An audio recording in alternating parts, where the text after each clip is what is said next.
같이 인사하겠습니다. 안녕하세요. 어떻게 오늘도 평안하셨어요? 날씨도 이렇게 춥고 그런데도 불구하고 또 말씀 앞으로 오신 것 참으로 감사를 드립니다. 기왕 나신 시간 내서 오셨기 때문에 목사님 말씀처럼 마음을 열고 말씀을 잘 들었으면 좋겠다 싶습니다. 같이 기도하겠습니다.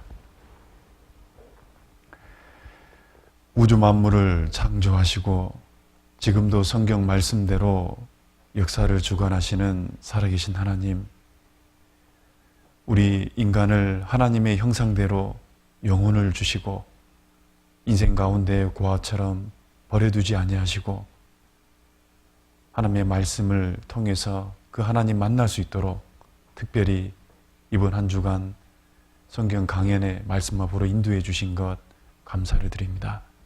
말씀을 통해서 우리 속에 하나님을 올바로 알고 확실한 믿음을 얻을 수 있도록 도와주시고 이 성경 강연회가 끝날 때에 이 자리에 앉아있는 그 귀한 존귀한 모든 영혼들, 하나님이 우리에게 주신 그 은혜를 깨닫고 언제 죽음이 찾아와도 천국에 갈 수 있는 그 구원의 은혜를 얻을 수 있도록 도와주시옵소서. 오늘도 모든 시종의 말씀 듣는 자의 마음속에 성령께서 능히 역사해 주시기를 의지합니다.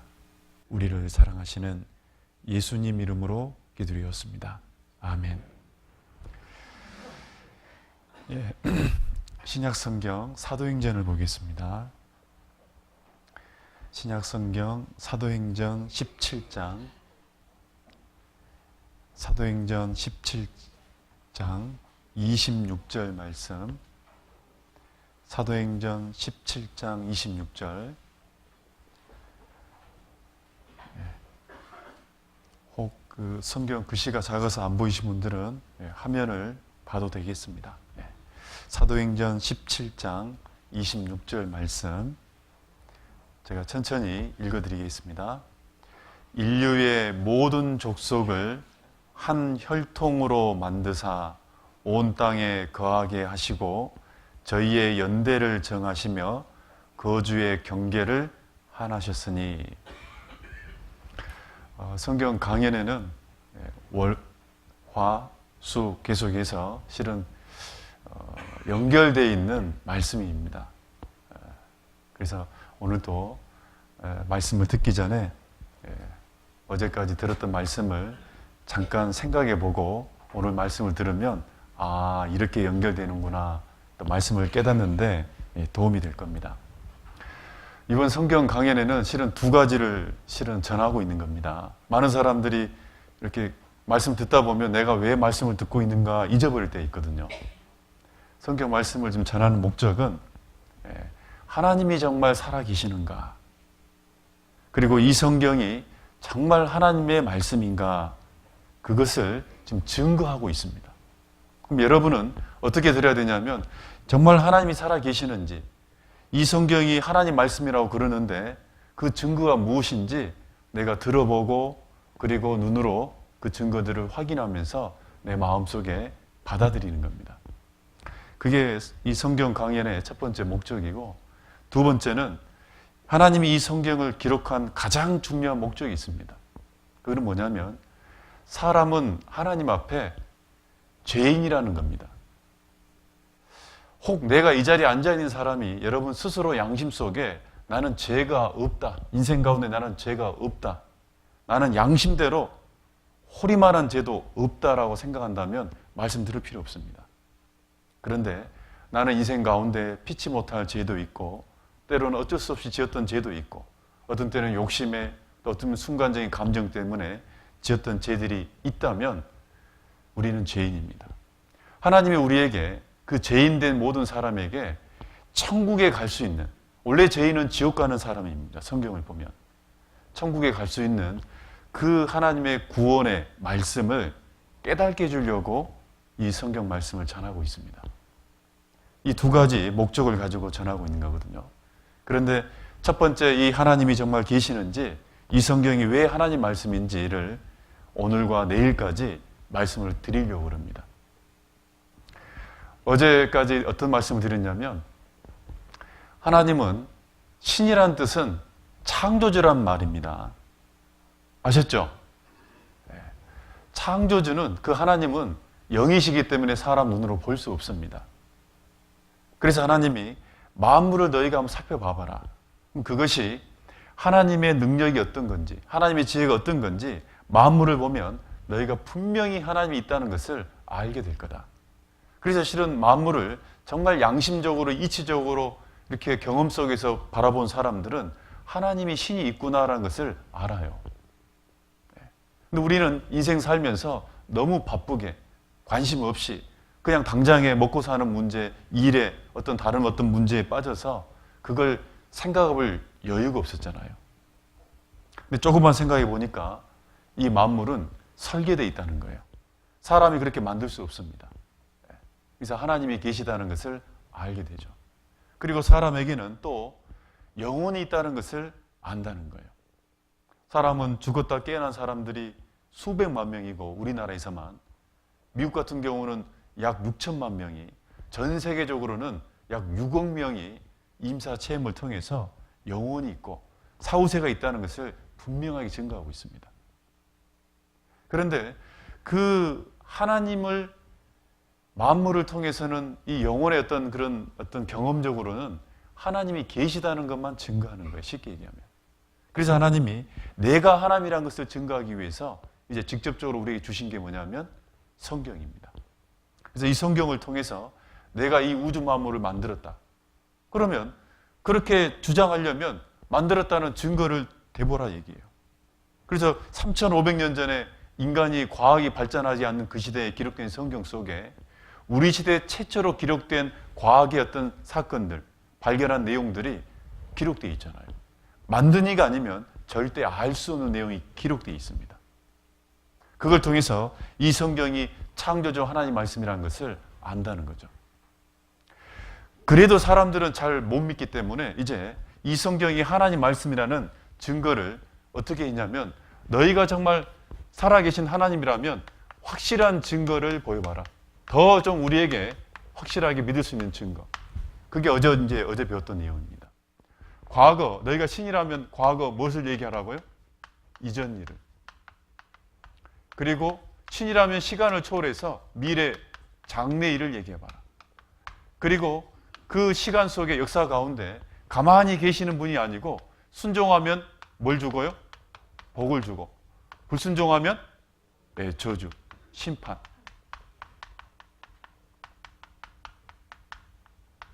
살아있는 분이라는 것을, 실제 역사 가운데 가만히 있는 분이 아니고 살아있는 분이라는 것을 보여봐라. 그러면 너희의 신됨을 우리가 알리라. 그래서 이 성경은요, 이것이 지금 기록되어 있습니다. 사람이 도저히 알 수 없는 과거 이전 일이 기록되어 있습니다. 사람은 과거의 역사나 문헌에 기록되지 않으면 사람은 과거 일을 모릅니다. 다 추정이에요, 추정. 이럴 것이다, 이럴 것이다. 근데 성경은 사람이 도저히 알 수 없는 역사의 진짜 시작, 그리고 그 가운데 어떤 일이 있었는지. 이 성경이 왜 하나님 말씀이냐면 단순히 과거의 사건이 기록된다 해서 하나님 말씀이 되는 게 아니고, 사람이 도저히 알 수 없는 것이 기록되어 있고, 또 그 기록된 사건이 사람으로는 도저히 할 수 없는 것이 기록되어 있기 때문에 쉽게 하면 인간의 능력을 뛰어넘어 있는 내용들이 기록되어 있는 거예요. 그래서 하나님 말씀인 거예요.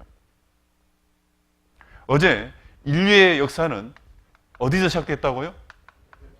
에덴 동산에서 인류의 조상은 아담과 하와를 통해서 시작됐습니다. 에덴 동산은 정말 낙원이었어요.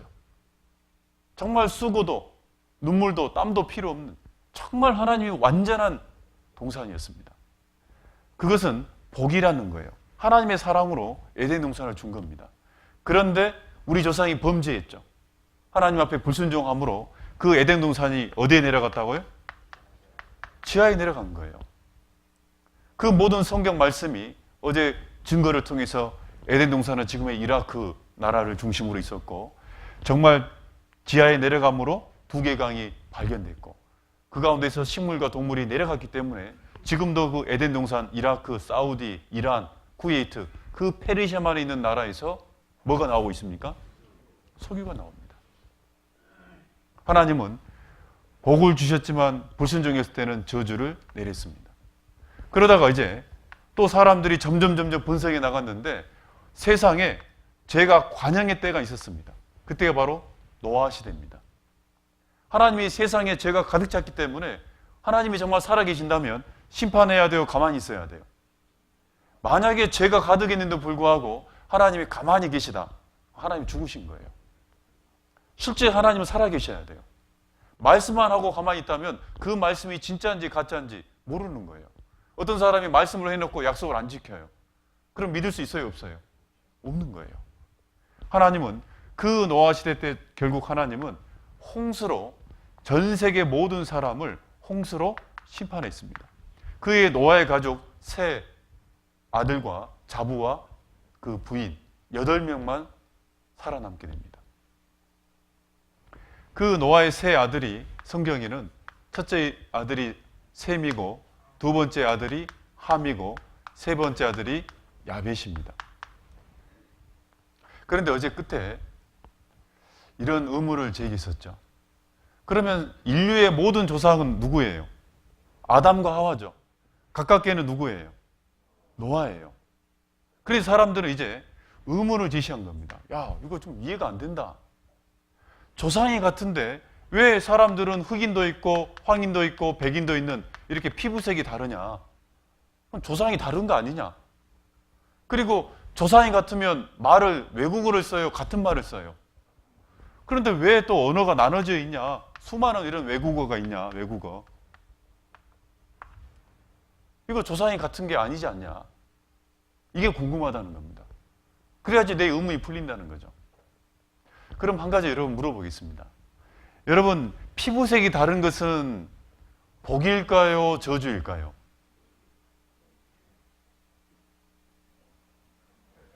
우리는 생각을 안 해보았습니다. 그런데 여러분요, 피부색이 다른 것은 이건 저주입니다. 여러분, 지금 저희는 이제 쉽게 가면 굳이 피부색으로 얘기하면 황인종이라 그러는데 우리는 같은 피부색을 가지고 있기 때문에 차별이 없어요. 그러나 이런 피부를 가지고 미국이나 유럽 이런 백인들이 사는 지역 가면은 유색인종이라 해서요 차별을 받아요. 도리어 유럽이나 이 미국은요 흑인들보다 황인종을 더 무시합니다. 이거는 저주예요. 문제를 일으키는 거예요. 또 여러분, 언어가 이렇게 외국어가 많은 거 이거 축복일까요? 저주일까요? 우리 학생들 저주죠? 네, 맞아요. 지금도 막 영어 공부하니 뭐 중국어 공부하니 일본어. 저도요 이 대학교 때까지 영어를 이제 중학교 때도 배웠잖아요, 저희 때는. 그런데 지금도 이게 영어로 뭘 하려고 그러면 너무 힘들어요. 기껏해야 그냥 굿모닝, 헬로우. 그러면 자, 이것은 결국은 이런 상황이 벌어진 것은 우리가 뭘 알 수 있냐면 이건 저주다라는 것을 우리가 알 수 있잖아요. 저주였다. 그럼 여러분, 저주라는 것은 사람이 내리는 거예요? 하나님이 내리는 거예요? 어떤 사람이 피부색을 바꿔본다든지 어떤 사람을 언어로 나누든지 사람이 능력으로 되는 게 아닙니다. 그 말은 이런 상황이 벌어진 저주는 하나님이 심판한 거예요. 하나님이 심판한 거예요. 그럼 우리는 이걸 통해서 한 가지 알 수 있는 게 있어요.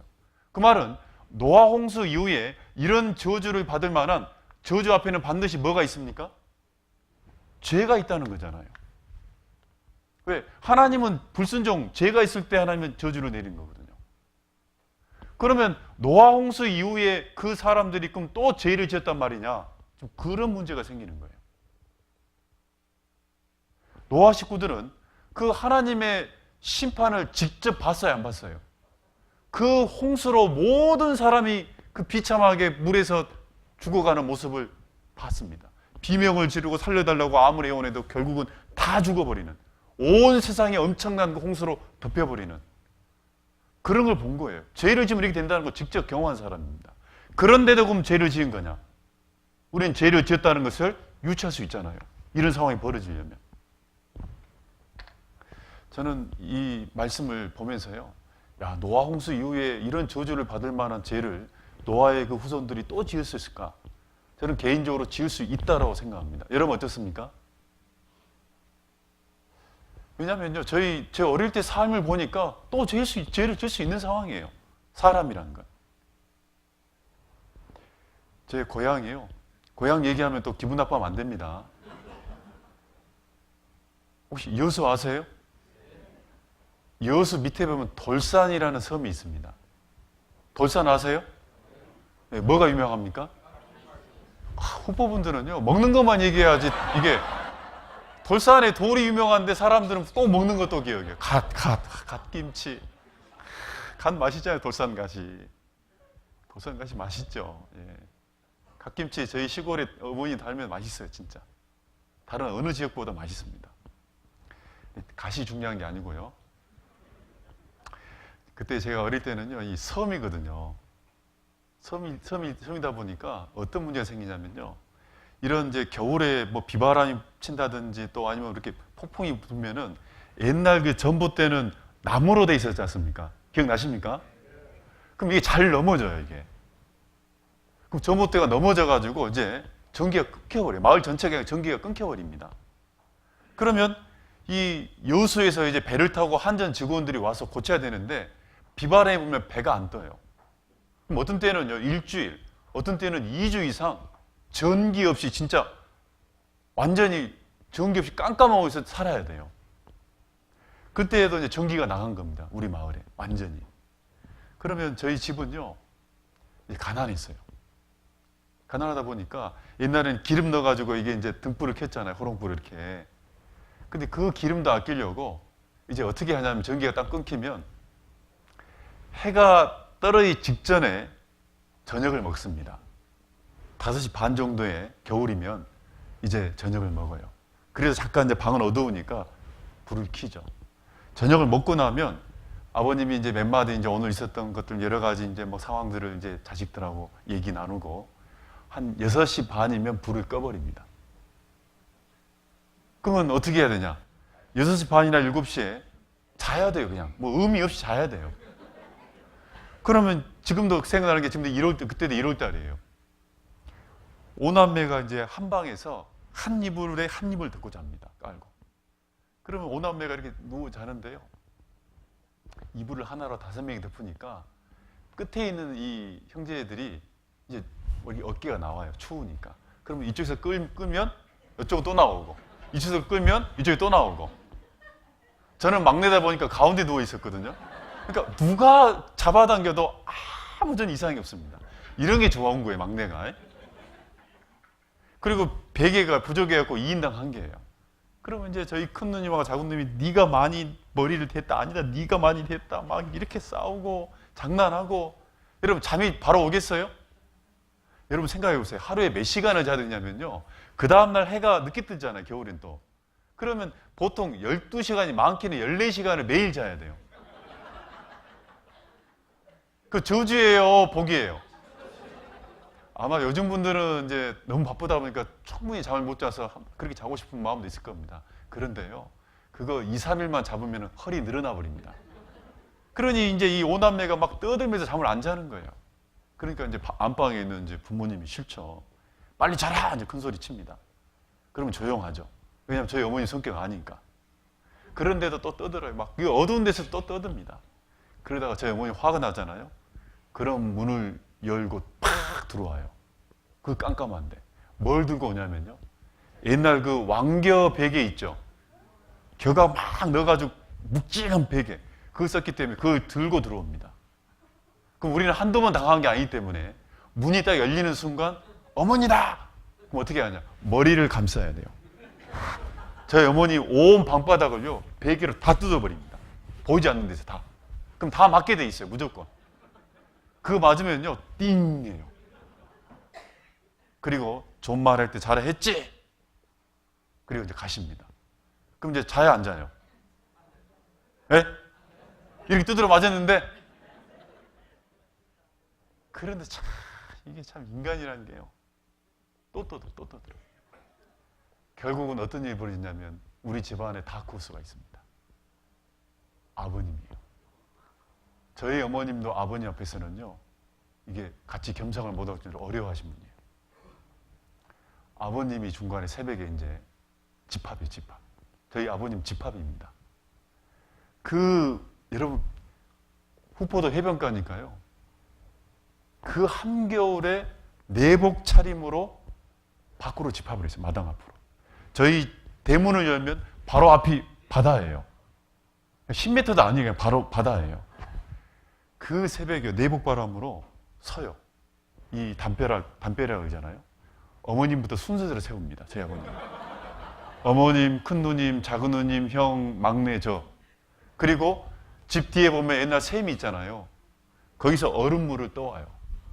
한 백해서 떠와가지고 딱 놓고 저희 어머님한테 먼저 이제 한 소리 합니다. 왜 자식들을 이런 식으로 교육하냐고.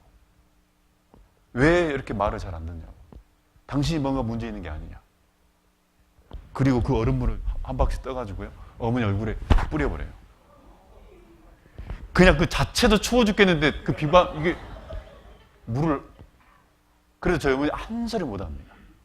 그 다음에 순서대로 큰 누님. 이렇게 해서 설교를 한 30분 합니다. 물을 맞아가지고 7명이요. 이렇게. 그리고 딱 끝납니다. 이제 들어갑니다. 조용한 분위기에서 들어가요.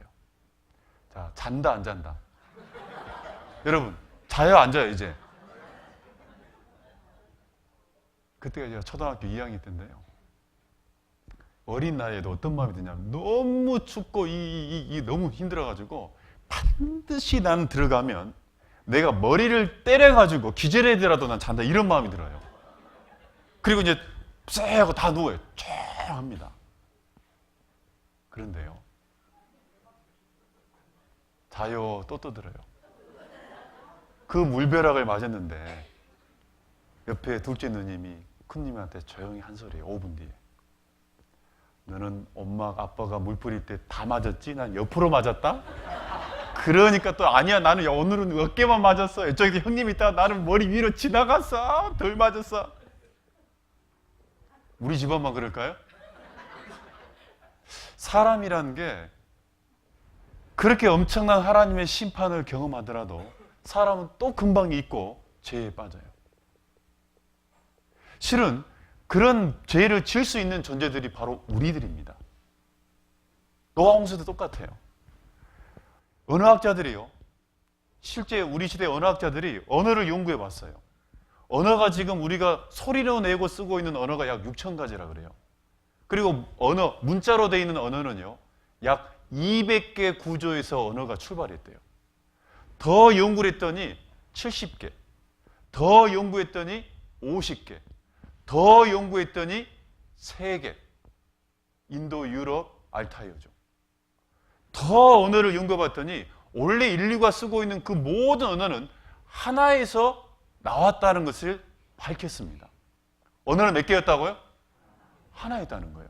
그런데 그 언어학자들이 원래 언어는 하나였는데 그러면 왜 이 언어가 언제, 뭐 때문에 나눠졌냐? 그거는 도저히 모르는 거예요. 여러분, 과거 이전에는 누구한테 물어봐야 돼요? 성경에는 그게 나올까요, 안 나올까요? 왜냐하면 이 저주는 하나님만이 할 수 있는 거잖아요. 성경에만 그 내용이 나와요. 한번 찾아보겠습니다. 창세기 11장. 창세기 11장.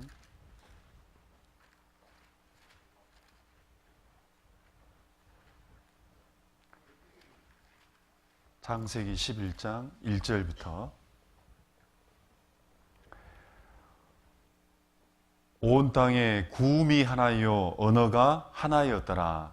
이에 그들이 동방으로 옮기다가 신할 평지를 만나 거기 거하고 서로 말하되 자 벽돌을 만들어 견고히 굽자 하고 이에 벽돌로 돌을 대신하며 역청으로 진흙을 대신하고 또 말하되 자 성과대를 쌓아 대 꼭대기를 하늘에 닿게 하여 우리 이름을 내고 온 지면에 흩어짐을 면하자 하였더니. 여러분, 이 내용이 뭐냐면 원래 하나님은 노아 홍수 이후에 노아 식구들한테 명령한 게 있습니다. 어떤 명령이냐면 땅은 넓고 사람은 적으니까 너희들 한데 뭉쳐서 하지 말고 흩어져 가지고 편만하게 살아가라라고 명령을 했어요. 그런데 그들이 처음에는 흩어졌다가 어느 날 갑자기 야 우리 흩어지지 말자, 하나님 말씀대로 흩어지지 말고 우리 한데 모여서 살자. 그리고 우리가 한데 모여서 큰 탑을 쌓자. 그리고 우리 이름을 내자. 원래 사람은 하나님의 영광을 위해서 지어진 존재인데 그들이 하나님의 명령을 불순종하고 이제 탑을 쌓자는 겁니다. 하나님 앞에 순종이에요? 불순종이에요? 불순종이에요. 그래서 이제 사람들이 탑을 쌓으니까 하나님이 그 사람들한테 저주를 해야 돼요? 가만히 있어야 돼요? 하나님이 살아계시면 저주를 내려야 됩니다. 근데 그들이 어디에서 그 탑을 쌓냐면 시나이 평지에서. 그리고 그 탑은 성경 말씀대로 돌을 가지고 쌓았어요? 벽돌로 쌓았어요? 벽돌입니다. 그리고 옛날에는 돌과 돌 사이에 접착제 역할이 뭐였냐면 진흙이었거든요. 진흙을 이렇게 탁 중간에 끼워 넣었거든요. 그런데 그 진흙 대신 뭘로? 여러분, 이 역청이 뭐냐면 우리 도로 아스팔트 깔 때 까만 기름이 있죠? 그걸 역청이라고 그래요. 그래서 이런 재료를 가지고 시나이 평지에서 그들이 탑을 쌓자, 그 얘기예요. 큰 탑을요.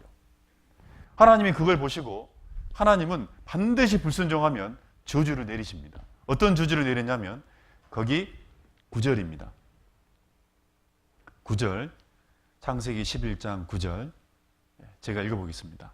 그러므로 그 이름을 바벨이라 하니 이는 여호와께서 거기서 온 땅의 언어를 혼잡게 하셨습니다. 여호와께서 거기서 그들을 온 지면에 흩으셨더라. 어떤 저주냐? 언어를 혼잡하게 했다. 그들이 원래 한 언어를 쓰고 있었는데 그때 이 언어를 나뉘어 버린 거예요. 언어를. 그러면 말을 못 알아먹으면 일이 돼야 안 돼요? 안 되는 거예요. 쉽게 하면 방금 전까지는 한국말을 썼는데 예를 들어서 그래서 위에 있는 사람이 밑에 있는 사람한테 김씨 저기 저 벽돌 좀 던져주시오. 나한테 주시오. 말이 통하면 던져준단 말이에요. 근데 갑자기 하나님의 언어를 딱 나눠보니까요. 이 사람이 갑자기 한국말이 아니라 영어가 나오는 거예요. 예를 들어서 뭐 미스터 김미더 락 그런 거예요. 그럼 이 사람이 알아먹어요? 못 알아먹어요? 락? 뭐 락? 다 뭐라고 막 생긴 거 6천 말이 나왔으니까 얼마나 복잡하겠어요. 결국은 비슷한 언어를 쓰는 사람끼리 흩어질 수밖에 없어요. 그 사건이 있었다 그 얘기예요. 그래서 그 언어가 나뉘었다 그래서 그 탑의 이름을 혼잡이란 뜻에 나뉘었다는 뜻에 바벨탑이라고 그래요. 무슨 탑이라고요? 성경은 이 바벨탑 사건 때문에 결국 인류가 흩어지면서 다양한 피부 색깔을 가진 사람들이 생겼고 그리고 언어가 나뉘어졌다라고 얘기합니다. 문제는 그러면 이 바벨탑을 쌓은 사건이 성경에 기록되어 있는데 이게 사실일까요? 사실이라면 역사적인 증거가 있어야 돼요? 없어야 돼요? 있어야 돼요. 여러분 한 가지 물어봅시다. 이게 만약에 증거가 확실히 있으면 이 성경 사실이에요? 사실이 아니에요? 사실이에요. 하나님이 계시다는 증거가 되는 거예요. 그런데 문제는 뭐냐면 성경을 연구하는 고고학자들이 이 바벨탑을 우리 시대까지 미스테리 있어요. 미스테리. 도대체 어디 있는지를 몰라요. 왜 그러냐면 바벨탑에 있는 곳이 무슨 평지예요? 이 세상에 평지가 얼마나 많습니까? 후보만 해도 평지가 얼마나 많습니까? 5천이 다 평지잖아요. 그런데 이 전 세계 시나리라는 평지가 어디인지를 어떻게 합니까 이게? 그러다가 과거에 한 고고학자가 힌트를 얻은 거예요. 힌트. 그 탑 이름이 뭐예요? 탑 이름이 바벨이구나. 이 바벨이라는 것은 과거 한 나라의 이름이거든요. 바벨론이라는 나라 이름이거든요. 여러분 과거에 이 바벨론이라는 나라가 있었습니다. 근데 이 바벨론이라는 나라가 1935년에 이라크란 나라로 개명을 합니다. 쉽게 가면 국호를 바꿔요. 그래서 이제 혹시 이라크란 나라의 고대 지명으로 시나이 평지가 있는가 이제 그 나라에 가서 한번 알아봤어요. 알아봤더니 바로 나와요. 지금 이라크란 나라의 바그다드가 수도인데 그 수도에서 페르시아로 내려가는 그 평야가 시나이 평지예요. 야, 그러면 거기에 혹시 탑을 쌓다가 무너져 있는 흔적이 있는지 찾아보자는 거예요. 왜? 거기서 탑을 쌓았으니까.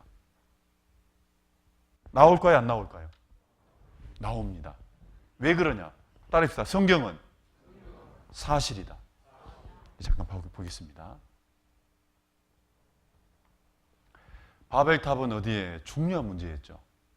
바로 여기가 이라크란 나라인데 이 바그다드에서 이 페르시아 내려가는 이 녹색 지역 있잖아요. 이곳을 시날 평지라 그래요. 그래서 이제 고고학자들이 여기서부터 쭉 이제 연구를 하면서 쭉 가는 거예요. 그러다가 발견합니다. 1993년 뉴턴 과학지에 이 콜데반, 독일의 콜데반이라는 고고학자가 1913년에 탑의 기저부에서 에사구이드 점토판을 발견했다. 이 과거 바벨론 제국의 점토판을 발견했는데 그 역사가 기록되어 있는 점토판에 바벨탑 얘기가 나와요. 크기도 나와요. 바닥 가로 세로가 90m, 90m. 그리고 높이가 약 90m까지, 70에서 90m까지 올라갔다가 무너진 탑이라고 기록되어 있습니다. 또 안 놀래, 또 안 놀래. 또 안 놀래. 이게 과거 바벨탑을 쌓았던 터고 그 위에다 또 이 바벨탑을 쌓았던 상황이 있었는데 이 터예요. 공중사진이에요. 이 가로 세로가 90m. 정확히 하면 91m. 91m. 그러니 얼마나 대꼭대기를 하늘에 닿게 하자 그렇게 높이 쌓은 거예요. 그 당시에. 엄청난 탑입니다. 수메르 문명 꼽힌 바벨탑의 현장. 그 시날 평지가 뭐냐면 과거 수메르 문명이 있었던 지역이에요. 근데 여기에 바벨탑 현장에 가면서 그 바벨탑에 지구라트 형태의 이 벽돌들이 나오는데 돌이에요, 벽돌이에요? 벽돌이잖아요. 이 까만 게 뭘까요, 이게? 역청이에요. 정말 벽돌과 역청으로 쌓았어요. 과거 탑들을. 지금은 이렇게 세계에 많은 언어들이 있습니다. 이렇게. 이런 수많은 언어들이 있어요. 여기 제가 언어들을 보면서 제일 신기한 게 바로 이 언어예요. 시날리사라는 언어예요. 인도의 스리랑카 쪽의 한 언어입니다. 여러분 언어로 보이세요? 뭔 동물로 보이세요? 내가 볼 때는 뭔 똥이고 이거. 이거 뭔 돼지인지 쥐새끼인지. 근데 이게 언어예요. 이렇게 많은 언어들이 있어요. 그래도 우리 정이 든 언어가 있죠? 눈에 띄잖아요. 우리나라 한글. 대단하죠. 세계 어족의 분포. 이렇게 많은 어족이 있지만 결국은 하나로 뿌리가 있다는 것을 알게 됐어요. 인류의 언어는 뿌리는 몇 개다? 성경 말씀대로 언어가 원래 하나였어요. 그래서 언어학자들이 그 처음 언어를 노스타르틱 언어라고 그래요. 인류 언어의 뿌리는 하나였다. 그게 다 증거가 있습니다. 성경 말씀이 사실이에요. 그리고 노아의 세 아들 셈과 함과 야벳, 이 세 무리로 결국은 흩어집니다. 그 안에도 언어가 다르겠지만 흩어집니다. 이 셈은 동양인, 황인의 조상이 되고 함은 이 아프리카 쪽으로 내려가거든요. 흑인의 조상이 되고 야벳이라는 이 아들은 북쪽 유럽으로 넘어가서 백인의 조상이 돼요. 그래서 창세기 10장에 보면 이들은 노아 자손의 족속들이요 그 세계와 나라대로라. 이 세 사람들을 통해서 전 세계와 나라가 생겼다 그 얘기예요. 홍수 후에 이들에게서 땅의 열국, 전 세계 백성이 나뉘었더라. 그래서 여러분요 역사책에도 오리엔트 세계의 활약한 중요한 민족은 셈족, 함족, 야벳족. 역사책에도 성경에 말하는 셈족, 함족, 야벳족, 노아의 세 아들 이름이 그대로 나옵니다. 이 세 사람을 통해서 중동에서부터 민족들이 흩어졌다. 사실이에요. 성경과 역사가 똑같습니다. 왜? 사실이니까. 그래서 이곳에서 바벨탑 지역에서 동쪽으로, 북쪽으로, 아프리카 남쪽으로 흩어졌다 그 얘기예요. 피부가 그러면 하얗고 노랗고 까만 이유는 뭐냐? 인종이 다른 게 아니에요. 사람은 다 같아요, 달라요? 같아요. 근데 사람들은 피부가 다르면 인종이 다른다고 생각하는 겁니다. 아닙니다. 피부가 다른 이유는 사람 이 피부층에 이 진피와 표피 사이에 멜라닌이라는 색소층이 있어요. 이 멜라닌 색소의 양 때문에 그래요. 이 멜라닌 색소는요, 색깔이 있습니다. 어떤 색깔이냐? 검은색이에요. 그런데 이 검은색의 색소는요, 햇빛이 강하잖아요? 그러면 사람 몸을 보호하려고 바깥쪽으로 검은색 이 색소가 올라와요. 그래서 햇빛이 피부 바깥쪽에서만 흡수되고 안으로 못 들어오도록 막아주는 겁니다. 그러면 사람이 까매질까요, 해질까요? 색소가 바깥쪽으로 검은 게 나오니까 검해져요. 반대로 유럽에 사는 사람들은 햇빛이 약하니까 햇빛을 충분히 몸 안으로 받으려고 이 색소층이 아래로 내려갑니다. 그러면 하얘질까요? 까매질까요? 하얘지는 거예요. 그럼 우리 황인은요, 색소층이 적당한 위치에 분포를 하고 있습니다. 그 이유예요. 이미 과학적으로 밝혀졌습니다. 지금 색소층 얘기를 하고 있는 겁니다. 자, 이건 뭐냐면요, 엄마 아빠가 결혼했는데 흑백 쌍둥이를 낳았어요. 완전한 흑백 쌍둥이. 또 안 놀래. 사람은 피부 색깔을 결정짓는 유전자가 따로 없습니다, 여러분. 확률적으로 엄마 아빠가 황인이면 확률적으로 이런 피부 색깔을 놓는 경우가 높는 거지. 그러나 가끔 정말 세상 말로 얘기하면 재수 없으면 엉뚱한 피부 색깔이 나올 수 있어요. 자, 여기는요, 무지개 가족이에요. 이 두 부모가 자식을 낳았는데 완전한 백인, 완전한 흑인, 혼혈. 그럴 수 있는 거예요. 더 놀라운 건 이런 거예요. 여러분 생각해, 이게 엄마예요. 이 아들의 엄마. 믿겠어요? 완전한 흑인인데 완전한 백인을 낳았어요. 이렇게. 누가 이게 엄마라고 누가 믿겠어요? 근데 엄마 맞아요. 이미 이제 과학이 발전하면서 피부색이 인종을 다르게 말하는 게 아니다는 걸 이미 밝혀진 거예요. DNA를 통해서요. 인류는 한 혈통으로 됐다는 게 사실이에요. 그래서 흑인, 백인 결정짓는 유전자가 따로 있다 없다? 없는 거예요. 없는 거예요. 동양인, 백인, 흑인 DNA 차별이 있다 없다? 없어요. 인류는 하나예요. 아담으로부터 가깝게는 노아, 가깝게는 셈과 함과 야벳이라는 사람을 통해서 인류가 모든 것이 생길 수 있는 겁니다. 성경이 사실이잖아요. 과거 이전 일을 얘기해봐라. 성경만 얘기하고 있습니다. 그리고 그 일이 사람으로 할 수 있는 거예요? 하나님만 할 수 있는 일이에요? 하나님만 할 수 있는 일이 성경에 기록됐는데 그게 사실이기 때문에 이 성경이 누구 말씀이다? 만약에 성경 속에 있는 기록된 것이 사람으로 알 수 있는 내용이고 사람이 할 수 있는 사건만 기록되어 있으면 이거는 사람의 말이지 사람의 능력을 뛰어넘는 하나님의 말씀이라 할 수 없는 거예요.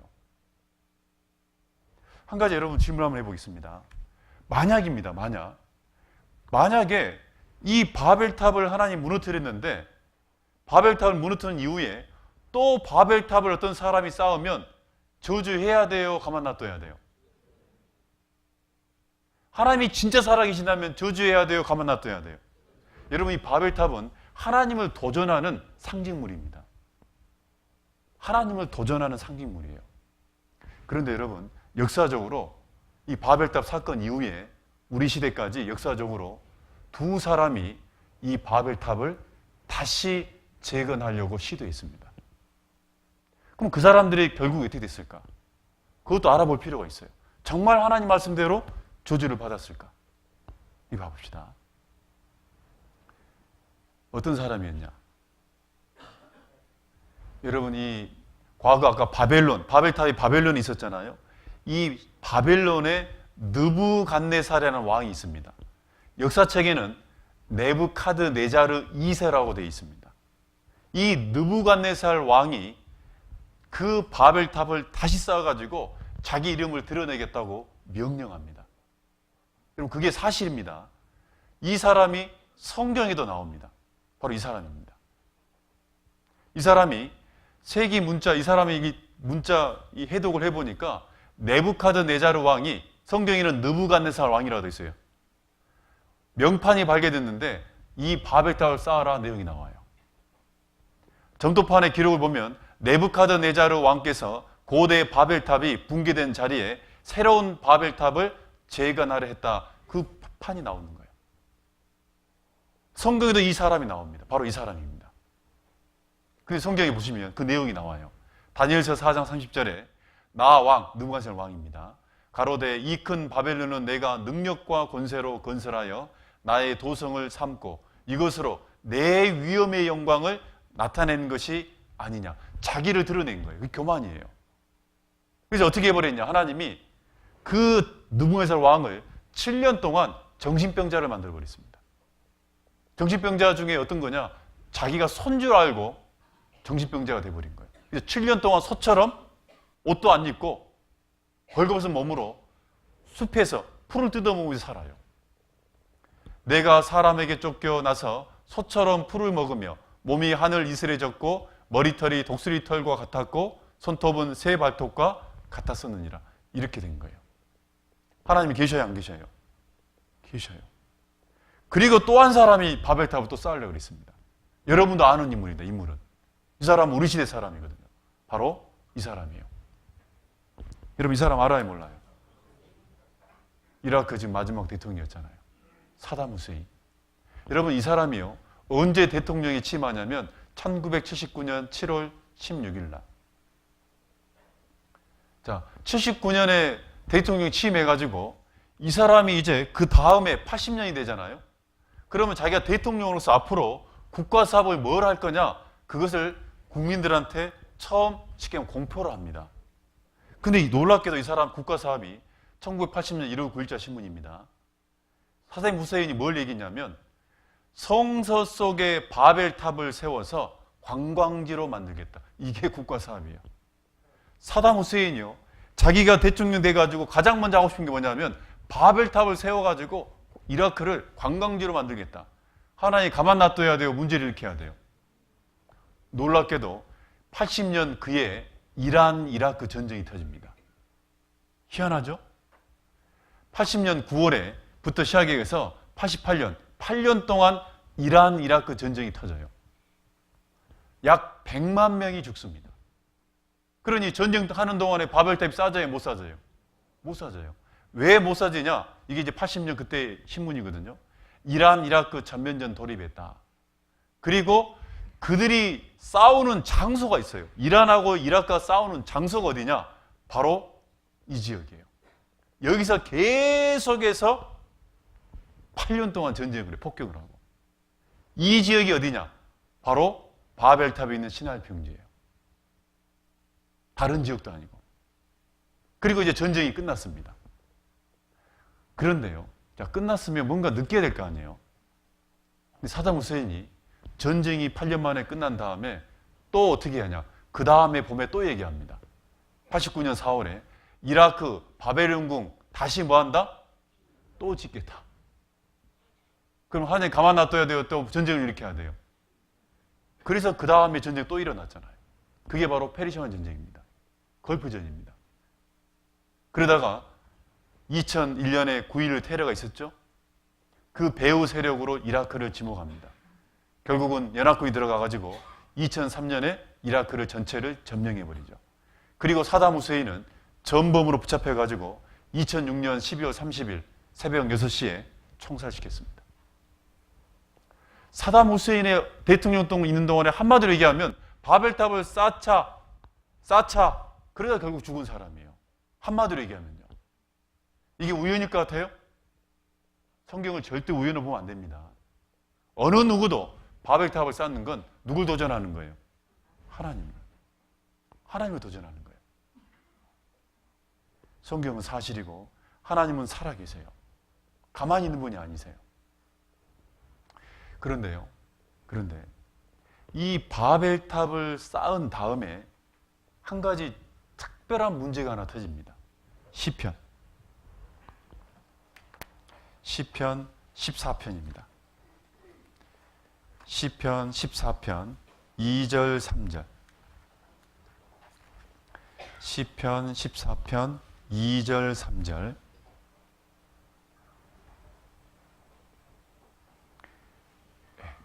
제가 한번 읽어보겠습니다. 글씨가 안 보인 분들은 화면 봐도 됩니다. 여호와께서 하늘에서 인생을 굽어 살피사 지각이 있어 하나님을 찾는 자가 있는가 보려 하신즉 다 치우쳤으며 함께 더러운 자가 되고 선을 행하는 자가 없으니 하나도 없도다. 한마디로 얘기하면 이게 뭔 말이냐면요, 하나님이 인류 역사 가운데 이 세상을 어느 날 볼 때 하나님을 알고 믿는 사람이 한 사람도 없는 시대가 있었다는 겁니다. 그럼 도대체 인류 역사 가운데 하나님을 다 잊어버리고 하나님을 믿는 사람이 한 사람도 없는 시대가 언제냐? 바로 바벨탑을 쌓은 이유입니다. 바벨탑을 쌓은 이유예요. 그럼 이것은 어떤 문제가 생기는 거냐면, 그러면 다시 사람들은 하나님이 누군지를 모르니까 또 뭘 만들어내겠어요? 우상을 만들어내는 거예요. 분명히 만물을 보면은 사람의 영혼의 욕구를 통해서 분명히 사후세계가 있고 하나님이 계시다는 걸 아는데, 그 하나님을 잊어버렸기 때문에 다시 이제 우상을 만들어내는 그런 문제가 생기는 거예요. 하나님은 내가 바로 하나님이다라고 증거할 수밖에 없는 거예요. 그래서 다시요. 그래서 하나님이 이제 이 바벨탑을 쌓은 이후에 모든 사람이 하나님을 다 잊어버리기 때문에 하나님이 내가 바로 하나님이라는 것을 증거하는 증인이 필요한 거예요. 여러분도 이 자리에 스스로 교회에 나온 분들은 없습니다. 거의. 누군가가 먼저 하나님을 믿게 되고, 그리고 알고, 그리고 그것을 여러분에게 말씀드려서 간곡히 권해가지고 하나님 말씀 앞으로 온 거잖아요. 그런 것처럼 하나님을 다 모르고 있으니까 하나님을 알게 하는 한 민족을 선택해서 그 민족을 통해서 전 세계 모든 사람에게 다시 하나님을 전하는, 증거하는 민족이 필요했던 겁니다. 그 민족이 우리가 그렇게 잘 알고 있는 누구예요? 그 이스라엘 민족이라고 그래요. 그래서 하나님이 이스라엘 민족을 선택합니다. 다시 하나님을 증거하기 위해서. 이사야서 43장입니다. 이사야서 43장.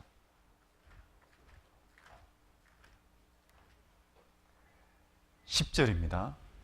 이사야서 43장 10절. 이사야서 43장 10절. 제가 한번 읽어보겠습니다. 화면을 봐도 됩니다. 어르신들은. 나 여호와가 말하노라. 너희는 이스라엘 민족을 얘기합니다. 나의 하나님의 증인, 나의 종으로 택함을 입었나니 이는 너희로 나를 어떻게 한다고요?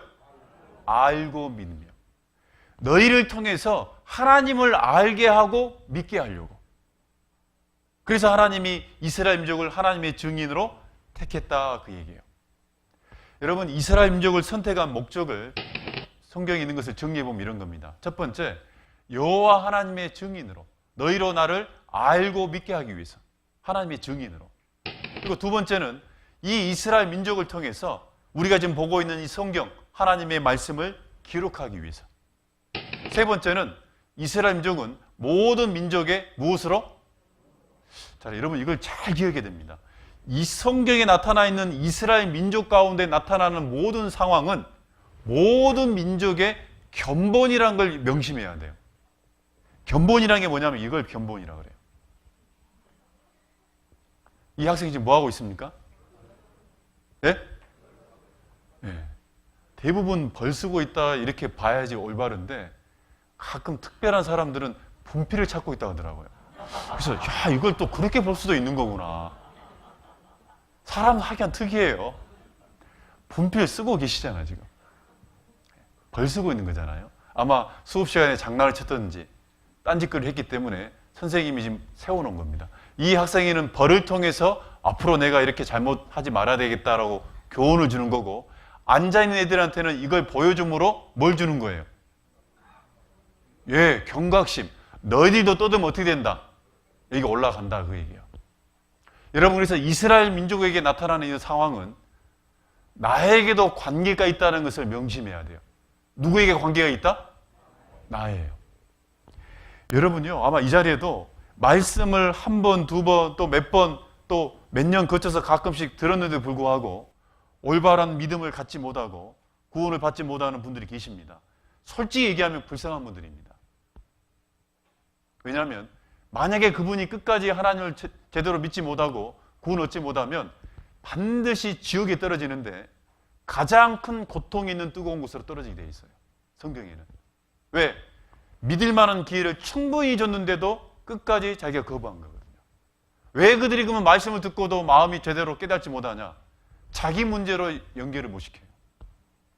이스라엘 민족의 역사도 누구 문제로 생각하는 거예요? 이스라엘 민족이 저렇게 되는가 보다 이러고 있는 거예요. 하나님은 그렇게 세운 게 아니다, 그 얘기예요.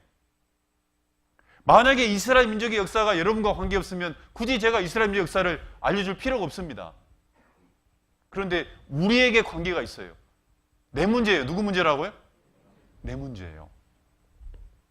어떤 분은 또 오해해가지고, 야, 성경 대충 한번 읽어봤더니 성경에 있는 여호와 하나님은 이스라엘 민족의 하나님이지 무슨 우리나라 대한민국 사람 다른 나라 사람의 하나님이 아니더만 왜 이스라엘 민족이 섬기는 하나님을 우리한테 전하요?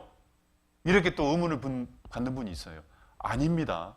이스라엘 민족은 천지를 창조하신 하나님의 증거하는 민족으로 세운 거지 하나님은 이스라엘 민족의 하나님이 아니에요. 모든 사람이 하나님이에요. 창조주니까요. 그래서 로마서에 2000년 전에도 그런 문제가 있었거든요. 로마서 3장 29절에 하나님은 홀로 유대인의 하나님 뿐이시뇨 또 이방인, 유대인을 제외한 나머지 민족 이방인의 하나님은 아니시뇨. 빨간색 같이 읽겠습니다. 진실로 이방인의 하나님도 되십니다. 그런 거예요. 무로 지나가는 자여 우리들이 될 수 있습니다. 너희에게는 관계가 없는가? 관계가 있다 없다? 그걸 견본이라고 그럽니다. 그리고 이스라엘 민족을 선택한 네 번째 목적은 하나님께서 정하신 역사의 뭐다? 그래서 이스라엘 민족은 하나님이 역사를 시작했습니다. 에덴 동산부터. 그리고 역사의 끝이 있거든요. 그 역사가 얼마만큼 흘러왔는가 그 시간을 알려주는 것이 뭐냐면 이스라엘 민족이에요. 그래서 이스라엘 민족의 역사를 보면 하나님이 정하신 인류의 역사가 얼마만큼 왔는지를 알려주는 겁니다. 그리고 이스라엘 민족을 선택한 가장 중요한 목적이 있어요. 그거는 바로 구원자 예수 그리스도가 오시기 위한 모체라 그래요. 그 예수님을 통해서 모든 사람이 구원을 받을 수 있게 하기 위해서 실은 이스라엘 민족을 선택한 겁니다. 자, 문제는 이걸 다 뭐 알아도 상관없습니다. 몰라도 상관없습니다. 한 가지 이제 궁금한 게 있어요, 여기서. 이스라엘 민족은 하나님을 믿을까요, 안 믿을까요? 자기를 선택한 그 하나님을 믿어요, 안 믿어요? 예? 또 궁시렁.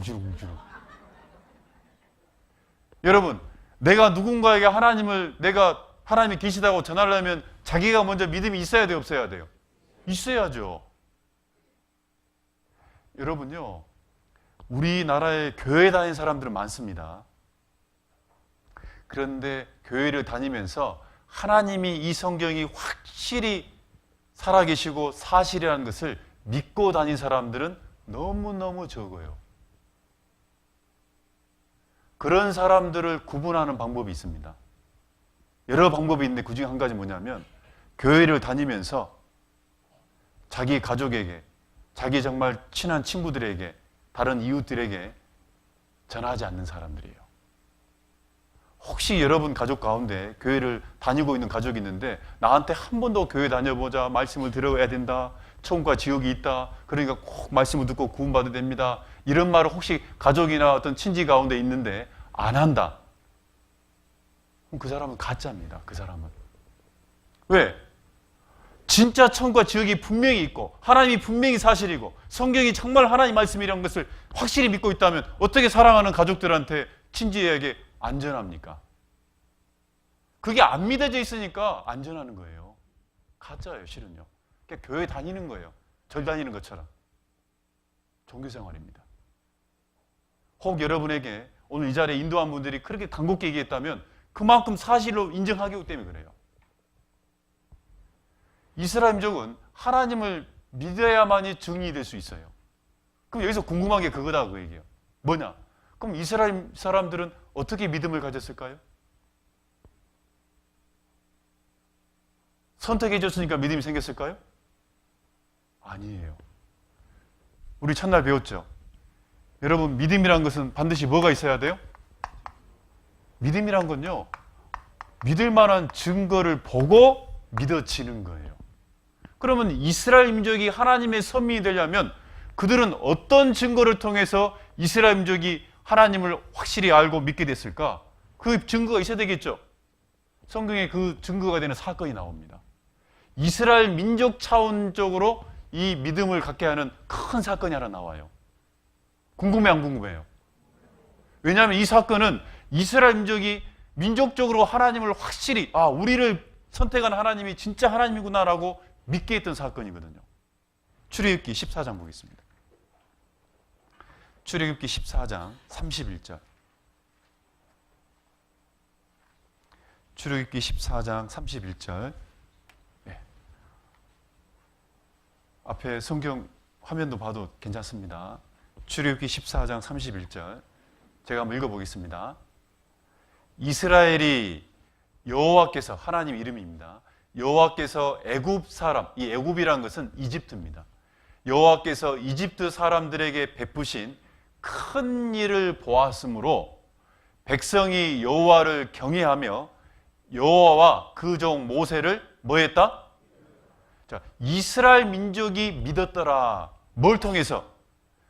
그들이, 하나님이 그들 앞에 큰 일을 보여준 것을 보고, 도대체 그러면 어떤 큰 일을 봤길래 그들이 민족적으로 하나님을 믿게 됐을까? 그게 이런 겁니다. 제가 설명해 보면 이런 겁니다. 봐보세요. 바로 이런 사건이 있습니다. 제가 좀 그림을 잘 못 그리는데요.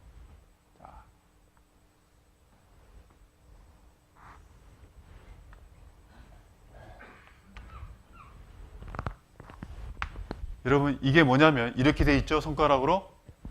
자, 이걸 뭐라 하냐면 홍해입니다. 뭐라고요? 그리고 이쪽이 이집트란 나라고요. 이쪽이 지금 시나이라는 반도고요. 이쪽이 뭐냐면 지금의 이스라엘 땅입니다. 그리고 이쪽은 지중해입니다. 지중해. 그런데 과거 이스라엘 민족들이 조상이 아브라함인데, 그 아브라함이 이삭을 낳고 이삭이 야곱을 낳은 다음에 요셉이라는 사람이 이집트에 내려갑니다. 요셉이라는 사람이. 그 이집트에서 요셉이 총리가 됩니다. 총리가 되니까 그 백을 믿고 이 가나안 땅에 살고 있던 그 자기 가족들이 이집트에 내려와 살게 돼요. 살다가 처음에는 총리니까 잘 살았죠. 나중에 총리가 죽고 나니까 이제 이집트 사람의 노예가 돼버립니다. 이스라엘 민족이.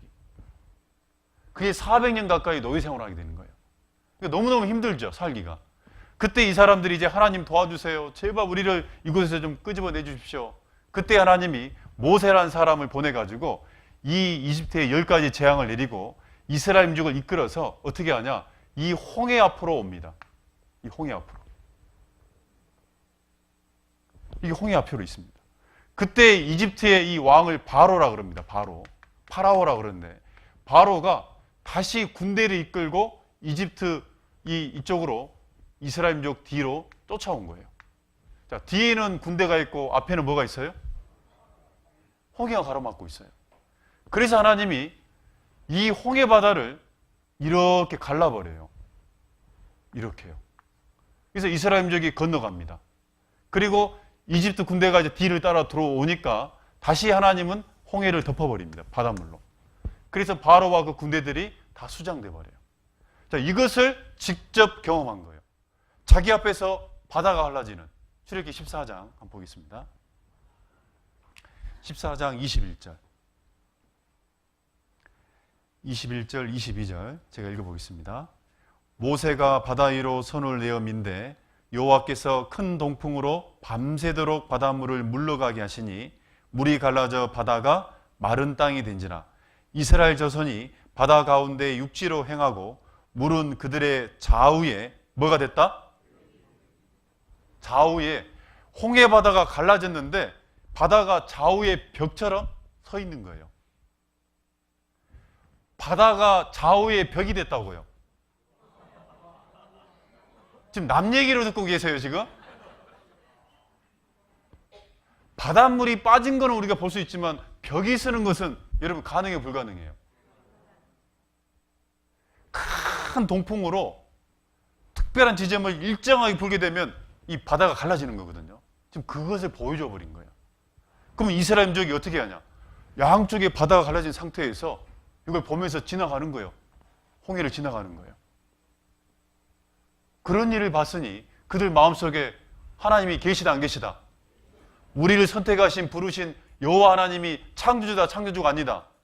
천지를 주재하는 분이잖아요. 그건 하나님밖에 못하는 거잖아요.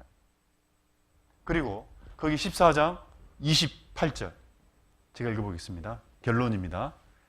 14장 28절 물이 다시 흘러 병거들과 기병들을 덮되 그들의 뒤를 쫓아 바다에 들어간 바로의 군대를 다 덮고 하나도 남기지 아니하더라. 이런 사건이 있었다 그 얘기예요. 그러면 방금 이 사건이 여러분 사실일까요? 사실이 아닐까요? 네? 여러분 이 사건이 만약에 성경의 이 사건이 홍해 사건이 사실이라면 하나님 계셔야 안 계셔요? 계셔요. 그러면 사실이라는 뭐가 있어야 돼요? 그러면 홍해 가보면 갈라져 있어요? 덮어져 있어요? 저도 가봤습니다. 바닷물이 덮어져 있어가지고 증거가 보여요? 안 보여요? 안 보여요.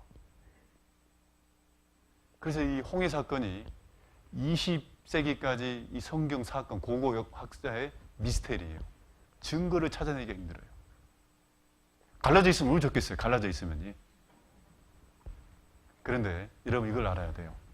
반드시 과거에 어떤 사건이 일어나면 흔적을 남겨요, 안 남겨요? 흔적이라는 게 반드시 있어요.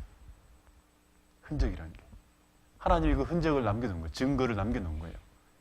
그 증거를 통해서 여러분 믿을 수 있습니다. 어떤 증거를 남겨냈냐? 이 이스라엘민족을 쫓아갔던 이집트란 나라의 특별한 풍습이에요. 이 사람들은 어떤 풍습이 있냐면 영혼이라는 게 있다. 사람은 죽고 끝나는 존재가 아니다라는 것을 그 사람들은 믿고 있는 사람들입니다. 그래서 사람이 죽으면 그 왕들은 특별히 몸이 썩지 않도록 미라로 만들어요. 뭘 만든다고요? 여기 미라 있어요, 없어요? 어떤 분도 김미라, 박미라 또 이렇게 있더라고요. 그 미라 말고 미이라입니다. 네. 예전 교회에 박미라라는 어떤 자매님이 계셨는데 지금 구원받아서 자매가 됐죠. 미라가 있다니까 자기가 놀래가지고 자기가 미라라고 손들더라고요. 살아있는 미라는 없습니다. 네. 그래서 이 미라로 만들어가지고 역대 왕들을 보관해요. 그래서 이제 이걸 가지고 그러면 정말 바로 왕이 과거에 이 홍해로 들어가서 빠져 죽은 것이 분명히 사건이 사실이라면 바다에 빠져 죽은 왕이 있을까 없을까?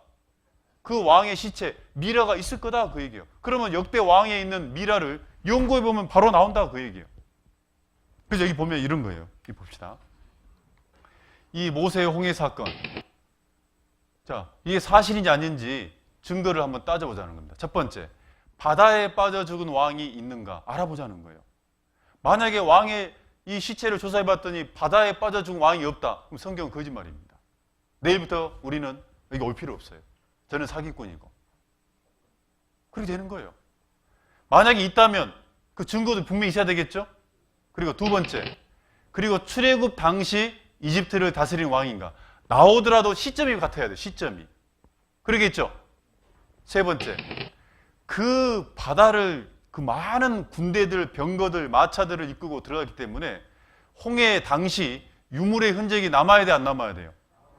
분명히 사건이면 남아야 돼요.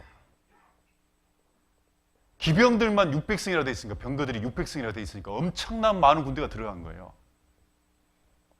그리고 특별한 부분을 의문이 하나 있습니다. 바로 이거예요. 네 번째. 이 네 번째가 뭐냐면요. 홍해 지형 상태에 대한 의문을 풀어달라. 이게 뭐냐면 꼭 어제도 얘기한 것처럼 이 사람들 가운데는요. 무조건 성경을 비판하려고 하는 사람들이 있습니다. 어떻게든 트집을 잡아가지고 틀렸다라는 것을 주장하는 사람도 있어요. 그 사람들이 뭔 의문을 지시겠냐면 홍해 지형에 대해서 이걸 풀어봐라는 거예요. 자, 이 잠깐 제가 그려보겠습니다. 자, 보세요.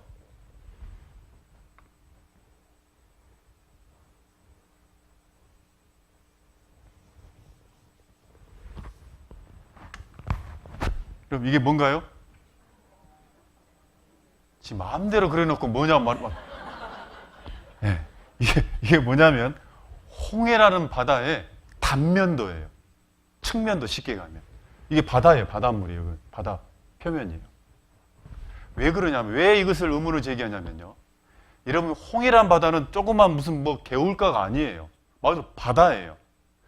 홍해는 이쪽 해변에서 이쪽 해변까지 이 폭이 평균 폭이 24km예요. 이게 아카바만 쪽인데요. 안 놀래. 24km라고요. 여기 지나가는 거리가 24km라고요. 그리고 문제는 뭐냐면 홍해의 평균 수심이 있을 거 아니에요. 평균 수심이 1200m입니다. 이제 제대로 좀 되네. 제대로 좀 돼. 120m가 아니라 평균 수심이 1200m예요. 그리고 문제는 뭐냐면 이 지형의 경사도가 80도예요. 80도. 80도면요 거의 벼랑입니다. 벼랑. 절벽이에요. 절벽. 쉽게 가면 여기서요 이렇게 절벽으로 떨어지는 거예요. 자, 홍해라는 것이 우리 시대에 이런 지형을 가지고 있는데 바다가 만약에 갈라졌다. 문제는 뭐냐? 바다가 갈라졌는데 그러면 어떻게 건너갔냐 그 얘기예요. 사람이 여기 내려와가지고 1200m를 이 절벽을 타고 내려와서 다시 또 올라가야 되는데 이거 어떻게 할 거냐 지금 그 의문을 제기하는 겁니다. 바다가 가려는 것도 대단하지만 이걸 그 아이들부터 시작해서 온 민족이 건너가는 건 불가능이다 그 얘기예요. 그래 굴러 떨어졌다 하자 여기까지. 그럼 어떻게 올라갈 거냐 이걸 한번 생각해 보세요 여러분이. 근데 이것도 분명히 답이 있어야 돼요. 왜냐? 바다가 갈라지게 한 것은 하나님의 능력이고 지나간 것은 사람이 해야 되거든요. 지나갈 수 있어야 돼요. 근데 성경은 지나갔어요? 안 지나갔어요? 마른 땅이 돼가지고 지나갔다 돼 있는데 이 마른 땅이라는 개념이 뭐냐면 길처럼 이런 뜻이에요. 길처럼. 길을 걸어서 가는 것처럼 지나갔대요. 이게 길입니까 지금? 그러니까 의문이다 그 얘기예요. 그런데 성경은 사실이기 때문에 모든 게 그대로 답이 있습니다. 그거 보고 잠깐 쉬도록 하겠습니다. 이거 봅시다. 봐야 돼요? 안 봐야 돼요? 봐야 돼요. 봐보세요. 영어 나와서 좀 그러는데 비블리컬 아키알로지라고 성서 고고와 성경에 있는 사건들을 연구하는 역사 학문입니다. 구약의 아브라함도 실존 인물이다. 이스라엘 민족의 조상이에요. 신화적 인물이 아닙니다. 이집트에서 요셉이 총리할 때 요셉의 곡창도 발굴됐어요. 사실이니까요. 그리고 모세란 사람이 이집트 공주 양아들로 입양되는데 그 공주 타야 공주 무덤도 성경에 있는 대로 공주 무덤 발견돼요. 사실이니까.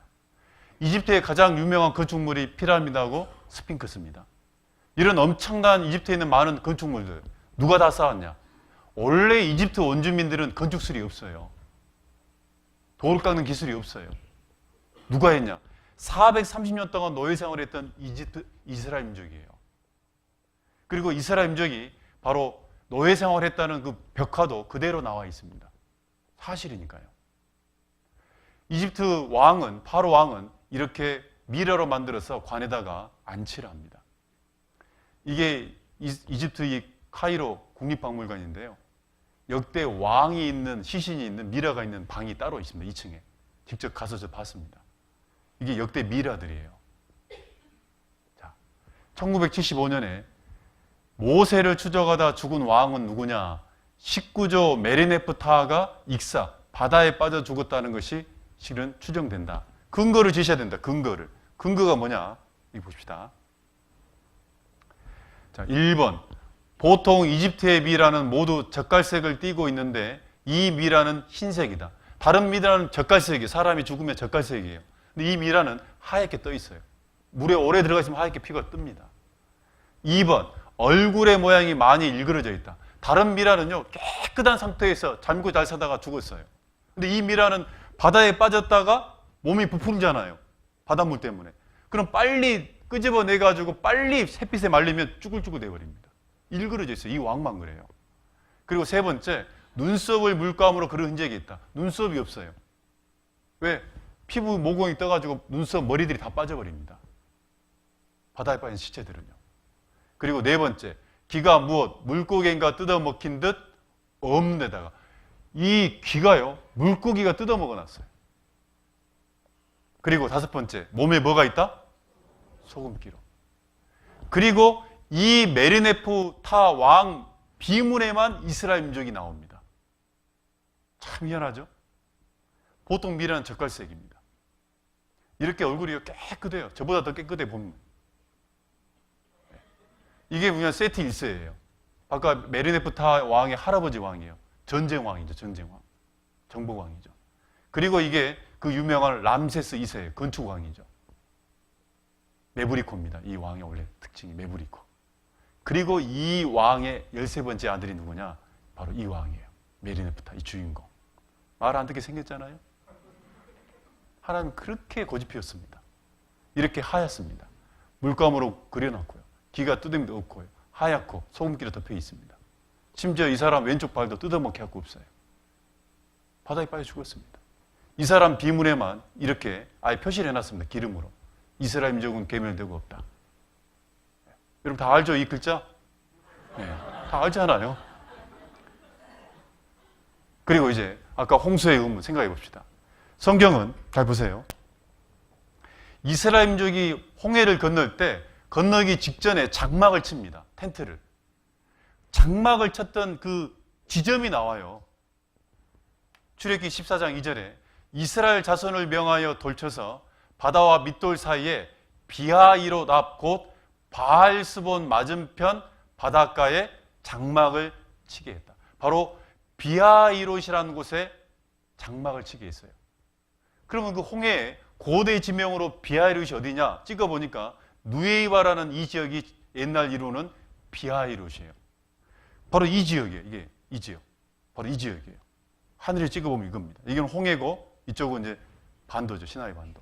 바로 이 해변가예요. 그리고 이 해변가만이 유일하게 뭐가 있냐? 이런 장막을 칠 수 있는 모래사장이 있습니다. 이 모래사장 길이가 12km예요. 그러니까 여기에만 유일하게 장막을 칠 수밖에 없어요. 모든 게 성경 말씀대로예요, 그냥. 그리고 이 앞에 쉽게 홍해가 갈라진 거예요. 바로 이 지역에서 이렇게 건너갔다 그 얘기예요. 그런데 잘 보십시오. 이제 놀라운 일이 있습니다. 이 지형을, 홍해 지형을 탐사를 해봤어요. 그래서 탐사해봤더니 다른 모든 홍해 지형과 전혀 다릅니다. 이것만 바로 이런 모양이에요. 그 옆에는 다 절벽이에요. 완전히. 근데 여기만 뭐예요? 평평해요. 여기만. 이 경사도가 6도. 그리고 이 높이가 수심이 120m. 6도라는 경사각을 가지고 24km를 쪼개봤다 생각해보세요. 거의 평지예요, 그냥. 그래서 평지를 걸어간 거예요. 그러니까 이집트의 군병들도 마차들도 따라 들어가는 거죠. 만약에 이런 지형이라면 누가 따라 들어갑니까? 병거를 타고. 이 모든 게 그대로 되는 거예요. 여기에만 유일하게 이렇게 돼 있어요. 랜드 브리지라 그래요, 이런 것을. 육로라 그래요. 여기만 그래요, 유일하게. 얼마나 놀랐습니까? 그리고 이곳에서만 뭐가 나오냐? 유물이 나와요.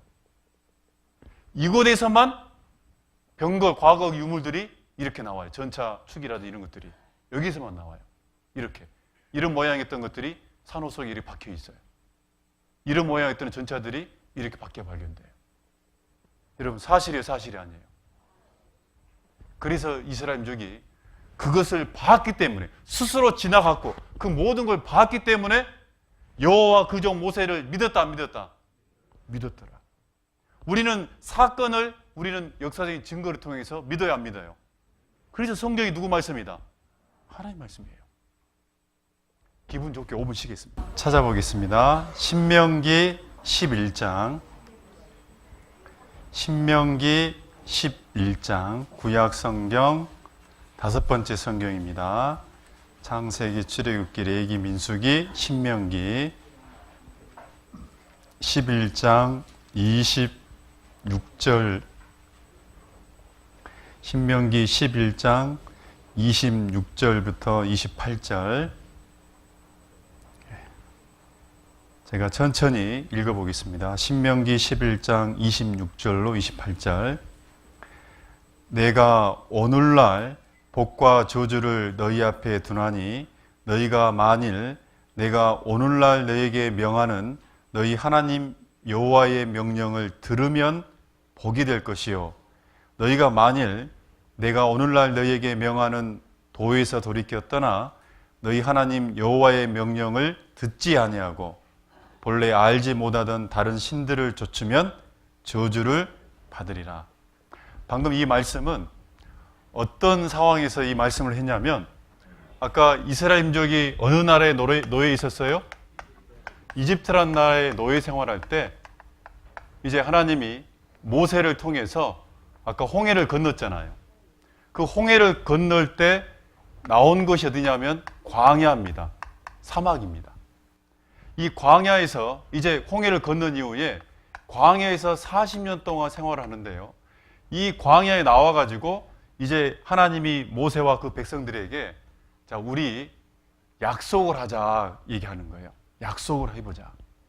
어떤 약속이냐면 방금 읽었던 내용이 이런 내용입니다. 죄송합니다. 여기 보면 이스라엘과 하나님의 약속 또는 계약이라 그럽니다. 어떤 계약이냐? 계약에는 반드시 날짜가 있죠. 계약서에는.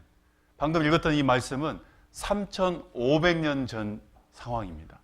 이스라엘 민족이 애굽에서 나와가지고 광야에 나와 있을 때가 3,500년 전이에요. 계약 내용은 방금 읽었던 말씀처럼 하나님 말씀에 순종하며 뭘 받는다? 너희 민족이 복을 받는다. 그러나 하나님 말씀을 듣지 않고 불순종하면 뭘 받는다? 자, 저주를 받는다. 그리고 성경에 이 레위기, 신명기 여기에 가요. 하나님 앞에 순종했을 때 복이 뭔지 구체적으로 기록되어 있어요. 쭉. 그리고 불순종하면 어떤 저주가 있는지 저주의 내용이 쭉 기록되어 있어요. 그래서 그들이 어떻게 할 거냐라고 물어본 거예요, 하나님이. 그랬더니 그들이 아멘, 아멘 그랬어요. 아멘이란 말은 동의한다. 나도 이 계약에 쉽게 하면 동의한다. 도장을 어떻게 한 거예요? 찍은 거예요. 한마디로 이 성경은요, 왜 이 성경을 통해서 이스라엘 민족을 보면 하나님이 있다는 걸 아냐면, 한마디로 이스라엘 민족의 앞으로의 역사는 순종하면 복 받는 역사고 불순종하면 뭐 받는 역사라고요? 그러니까 이스라엘 민족의 역사는요, 너희가 순종하면 성경에 기록된 대로 복을 받고, 너희가 불순종하면 성경에 기록된 대로 뭘 받는다? 저주를 받는다, 그 얘기예요. 그것이 지금으로부터 몇 년 전이라고요? 3,500년 전에 미리 기록되어 있어요. 뭐라고요? 미리 기록되어 있어요. 한번 여러분 물어봅시다. 사람이 미래를 알 수 있어요, 없어요? 그래서 아까 어제 배웠던 것처럼 너희가 진짜 하나님이라면 미래 장래일을 얘기해봐라.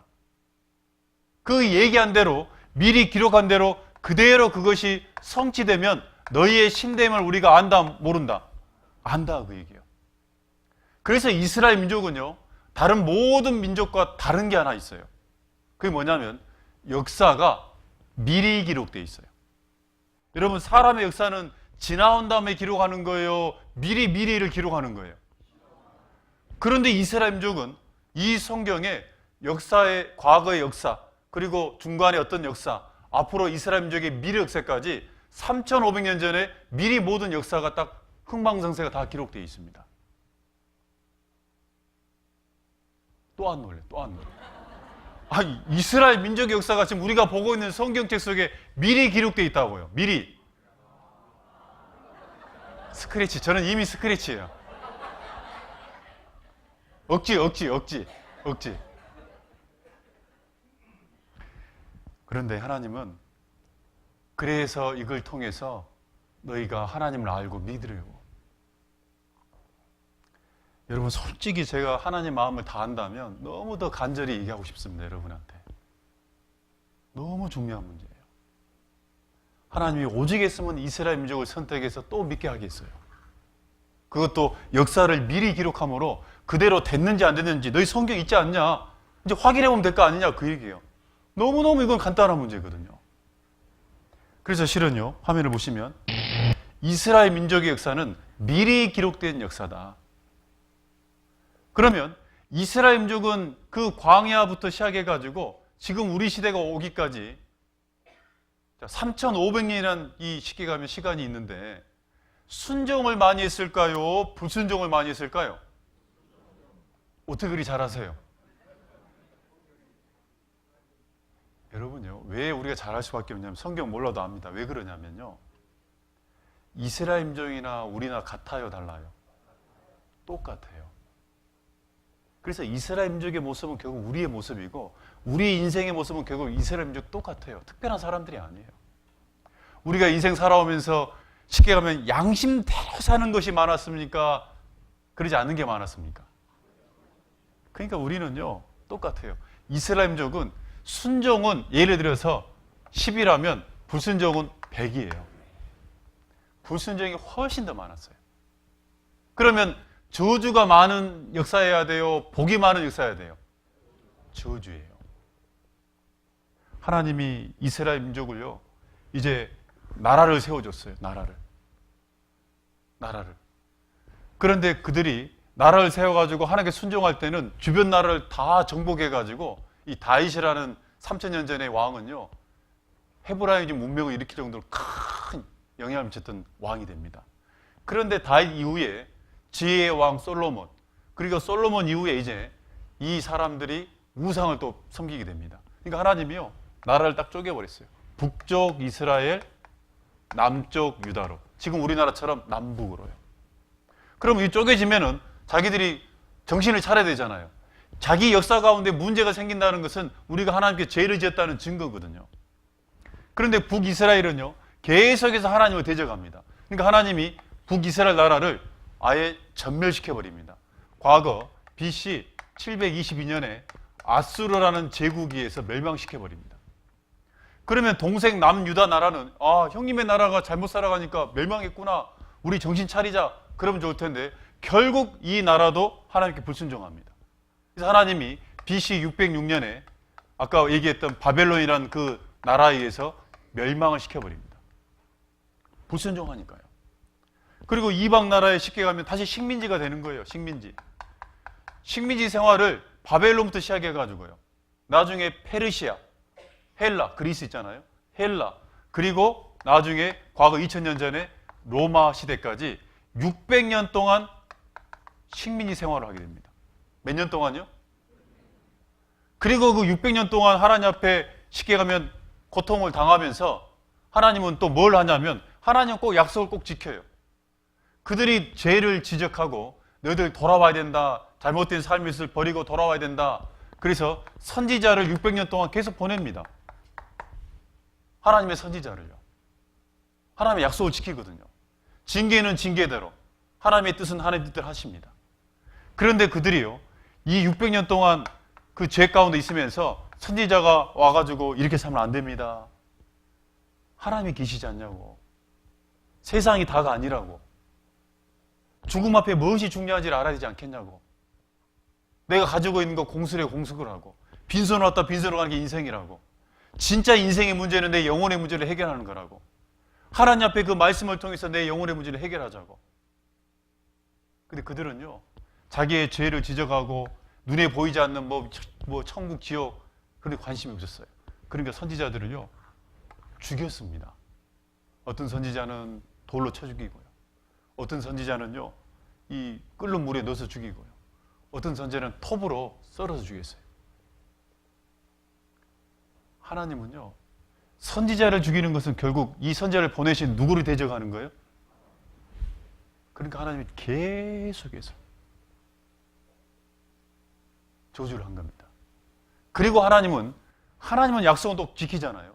어떤 약속이냐? 모든 사람이 구원받을 수 있는 성경의 역사 가운데 메시아, 바로 예수님을 보냅니다. 누굴 보낸다고요? 그 이제 하나님의 독생자 예수님까지 하나님은 보냅니다. 그 예수님이 오셔가지고 또 이스라엘 민족에게 너희들 회개하라, 하나님이 나라 가까웠으니까 회개해야 된다. 그리고 내가 메시아라는 것을, 하나님의 독생자라는 것을 많은 이적을 통해서 그들에게 보여줍니다. 그런데도 불구하고 그들은요 예수님을 배척해요. 정말 놀랍습니다. 근데 이것이 놀라운 게 아니고요, 지금도 그래요. 지금 우리 시간에도 그래요. 우리가 첫날부터 월요일, 화요일, 오늘까지 계속해서 기적을 보여주고 있는 거예요. 하나님이 하신 역사를 지금 보여주고 있는 거예요. 만물은 오늘도 해가 뜨고 있고요. 별이 있고 달이 뜨고 있고 꽃이 피고 있고 수많은 물고기들을 여러분 보고 있고 이 자연현상이 봄, 여름, 가을, 겨울 항상 일정하게 법칙을 지키고 있고 과학이란 게 뭐예요? 우주의 법칙을 하나씩 발견하는 거거든요. 여러분 법이란 건 저절로 생겨요? 누군가가 제정해야 돼요? 원래 법 자체가 우리는 맨날 죄를 벌하는 법만 생각하는데 법이라는 건 모든 만물 가운데 법이로 돼 있어요. 법으로. 법이 있잖아요. 법이. 만물의 법칙은 하나님이 정한 거잖아요. 그런데 우리는요. 그걸 보면서도요. 그 기적 가운데 살고 있는데도 하나님을 못 믿고 딴 데 마음 두잖아요. 이스라엘 민족이나 우리나 그 시대나 우리 시대나 같아요. 저 개인적으로 보면 그렇습니다. 그래도 하나님은 그건 그거고 하나님은 그래도 하나님 약속한 걸 지킵니다. 그 예수님을 보냈잖아요. 근데 그 예수님까지도 그들은 배척합니다. 사람은요, 자기가 지은 죄를 누구가 지적하잖아요. 겸손한 사람은 그걸 인정하고 돌이키는 사람이고, 교만한 사람은 그걸 미워하고 저 사람을 죽여요, 대신. 그래서 예수님을 결국 시기에서 죽게 만듭니다. 그 당시 로마가 지배했기 때문에 로마 총독이 빌라도라는 총독이에요. 그 빌라도에게 예수님을 죽여달라고 끌고 가잖아요. 마태복음 27장입니다. 마태복음 27장.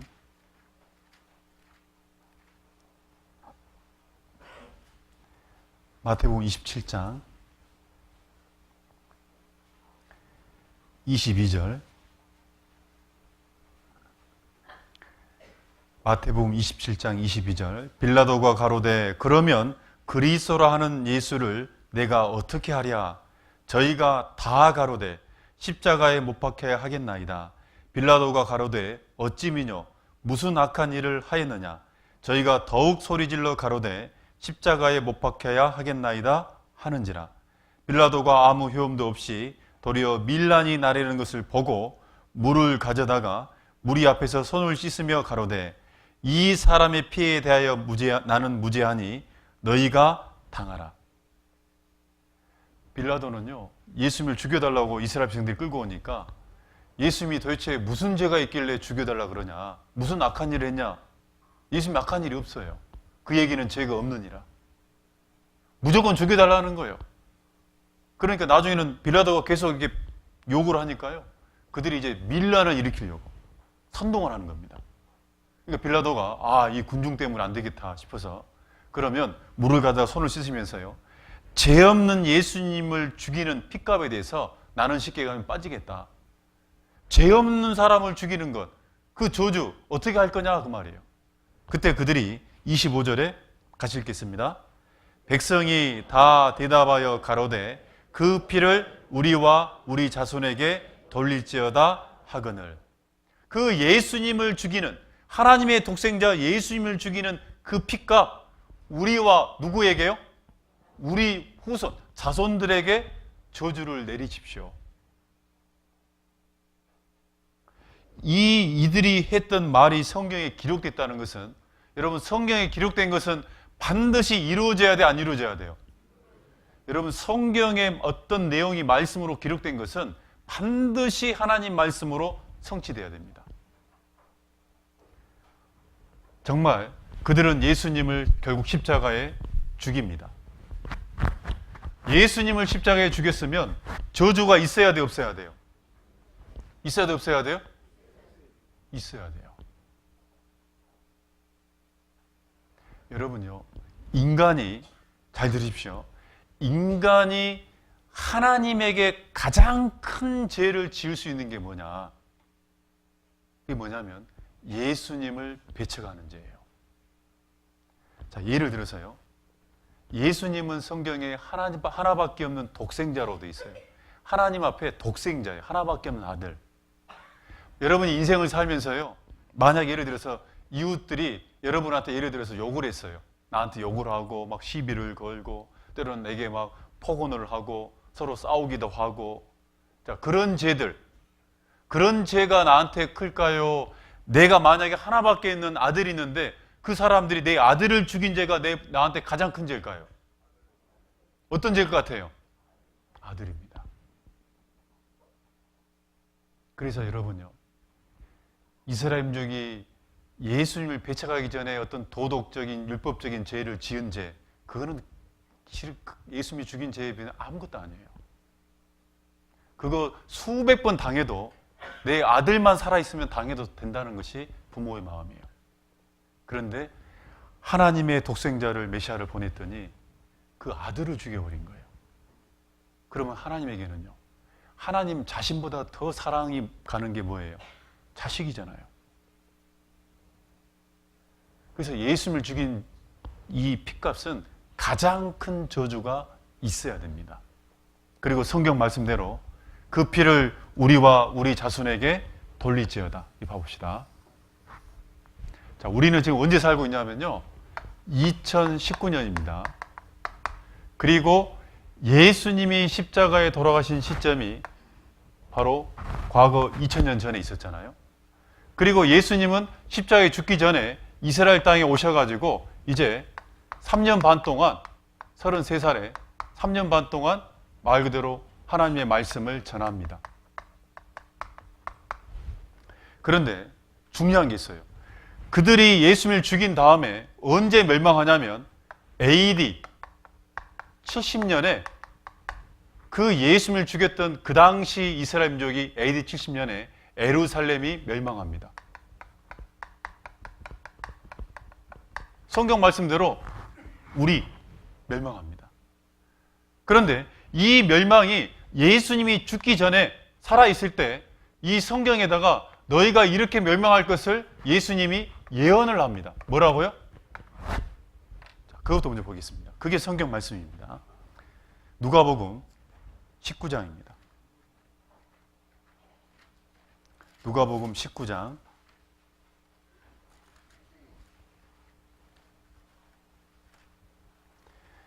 (19장) 41절. 누가복음 19장 41절. 가까이 오사 성을, 이 성은 예루살렘 성입니다. 이스라엘 민족의 수도가 되는 성이죠. 가까이 오사 성을 보시고 우시며 가라사대. 어느 날 예수님이 살아있을 때 그 예루살렘 성을 딱 보면서 눈물을 흘려요. 왜 그러냐면 그들이 나를 죽인 다음에 AD 70년에 그들이 어떤 저주를 받을 것을 본 거예요. 그 예수님은 이스라엘 민족을 끝까지 사랑했거든요. 그래서 거기 42절에 가라사대 너도 오늘날 평화에 관한 일을 알았다면 좋을 뻔하였거니와 지금 내 눈에 숨기었도다. 날이 이를지라. 날이 이른다는 것은 미래의 일입니다. 미래의 일. 날이 이를지라 내 원수들이 무엇을 쌓고? 여러분 토성에다가 동그라미 쳐놔야 돼요. 안 쳐도 상관없는데 마음에 동그라미. 네 원수들이 날이 이르면 미래에 토성을 쌓고 너를 둘러 사면으로 가두고 또 너와 및 그 가운데 있는 내 자식들을 땅에 메어 치며 돌 하나도 돌 위에 남기지 아니하리니 이는 권고받는 날을 네가 알지 못함을 인함이니라. 이 봐보세요. 예수님이 자기가 죽은 다음에 AD 70년에 예루살렘 성이 멸망하는데 어떻게 멸망하냐? 토성을 쌓아가지고 온슬이 쌓아가지고 포위해서 결국은 자식들을 잡아다가 이 돌에다 메어쳐 죽이면서 너희도 멸망할 거다. 뭘로 포위된다고요? 토성. 흙으로 쌓은 성, 인공성입니다. 그리고 또 예언을 합니다. 누가복음 21장. 누가복음 21장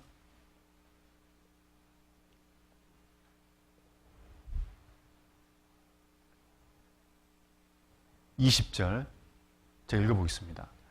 너희가 누가복음 21장 20절 너희가 예루살렘이 뭐에게? 자, 이번에는 군대들이라도 있어요.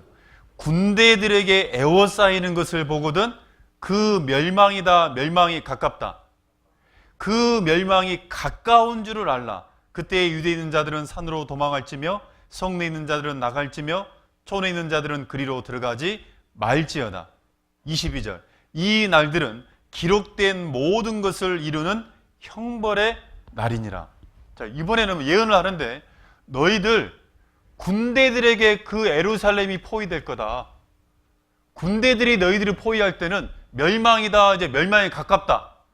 자, 멸망이 가깝다는 하나의 징조니까 이걸 보거든 성 안에 있는 사람들은 다 나가고 유다, 광야에 있는 사람은 성 안으로 들어가지 말고 전부 다 도망가야 된다. 결국 예수님이 지금 죽기 전에 지금 뭔 얘기를 하고 있냐면 자기를 죽이는 백성들한테 피해라. 너희들 나를 죽일 건데 저주는 받지 말라고. 그게 예수님의 마음이고 하나님 마음이에요. 자, 이렇게 순서를 가지고 멸망한다고 되어 있습니다. 그런데 여러분 이게요 너무 놀라운 게 뭐냐면 이 예루살렘이 AD 70년에 실은 타이터스 장군에 의해서 토성으로 포위돼 가지고 역사적으로 멸망합니다. 성경 말씀 그대로. 그런데 AD 70년에 멸망하기 전에 AD 66년에 베스파시안이라는 로마 장군이 군대로 포위합니다. 4년 전에. 군대로 포위했다가 점령을 못해요. 왜 점령을 못하냐면 군대로 포위했는데 로마 본국에서 그 당시 네로 황제가 있었는데 네로 황제가 죽습니다. 암살을 당합니다. 그래서 반란이 일어났기 때문에 로마 본국에서 이 장군한테 빨리 본국으로 돌아와서 반란을 진압하라. 그래서 포위했다가 포기하고 본국으로 돌아가요. 그리고 로마 본국의 반란을 진압하고 이 베스파시안 장군이 본인이 황제가 돼요. 본인이 황제가 된 다음에 과거 내가 이 성을 점령을 못했는데 그 아들한테 다시 가서 멸망시켜라. 그래서 두 번째 타이투스 장군이 가서 토성으로 포위합니다. 성경이요 문자 그대로 그렇게 돼요. 그리고 이들이 멸망할 때 그들이 토성으로 멸망할 때 형벌을 받는데 그 형벌은 기록된 모든 형벌을 이루는 날이다. 그들이 받는 저주, 형벌이 기록됐다 그래. 기록됐다. 언제 기록되어 있냐? 아까 모세와 계약했잖아요. 언제? 몇 년 전에요? 3,500년 전에. 지금으로 얘기하면. 이 당시로 얘기하면 1,500년 전에. 그 광야에 있을 때 구약 성경에다가 미리 그들의 저주 내용이 기록되어 있었거든요. 그게 그대로 이루어질 거다. 왜? 하나님 말씀한 대로 되기 때문에. 그 구약 성경의 내용이 신명기 28장입니다. 신명기 28장. 신명기 28장. 그 중에 한 부분을 보겠습니다. 53절. 신명기 28장 53절. 그 형벌 중에 가장 극단적인 형벌이 나옵니다. 53절 제가 읽어보겠습니다. 네가 대적에게 에워싸이고 포위된다는 겁니다. 맹렬히 쳐서 곤란케 함을 당함으로. 이 곤란은요 너무너무 고통스럽고 배고픔이에요. 곤란케 함을 당함으로 내 하나님 여호와께서 내게 주신 자녀 곧 내 몸의 소생의 무엇을 먹는다? 부모가요. 부모가 그 굶주림 속에서 포위돼가지고 굶주림 속에서 자기 자식을 잡아먹는 이 형벌이 3,500년 전에 그 당시로 얘기하면 1,500년 전에 미리 기록되어 있었어요. 불순종했을 때 어떤 저주인지. 그런데 이 내용이 그 당시 그대로 이루어집니다. 그대로 이루어져요. 그리고 그들이 이 형벌을 받은 이후에 이제 어떻게 되는 거냐? 그 후손들이 있잖아요. 누구요? 후손들. 이것은 그 당시 우리고요. 그 후손들은 어떻게 되는 거냐? 그 후손들이 받는 벌도 3,500년 전에 예언되어 있습니다. 레위기 26장. 레위기 26장 33절입니다. 레위기 26장 33절.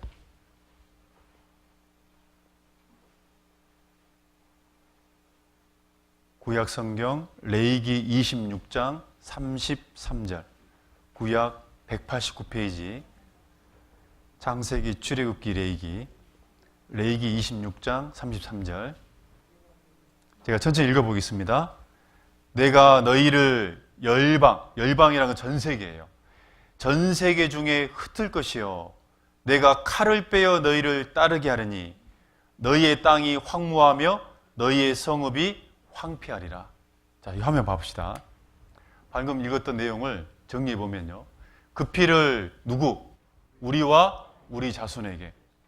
성경에 그 당시 예수님을 죽였던 그 당시 이스라엘 사람들은 AD 70년에 멸망하는데 군대에 포위됐다가 토성으로 포위돼서 멸망합니다. 그때 자식을 잡아먹는 사태가 벌어지고 비참한 학살을 당하고 그 성읍은 황폐화됩니다. 그리고 그 후손들은 방금 읽었던 말씀처럼 이제 전 세계에 흩어졌다. 그 이산이라고 그럽니다. 실제로 AD 135년에 로마 하이디라는 황제에 의해서 이스라엘 민족은 한 사람도 자기 땅에 살지 못하도록 전 세계 다 흩어버려요. 이 말씀 그대로 이루어집니다. 그리고 가는 곳마다 칼이 따라다닌다 말은 학살을 당한다. 그리고 그 이스라엘 땅은 황무지로 변할 거다.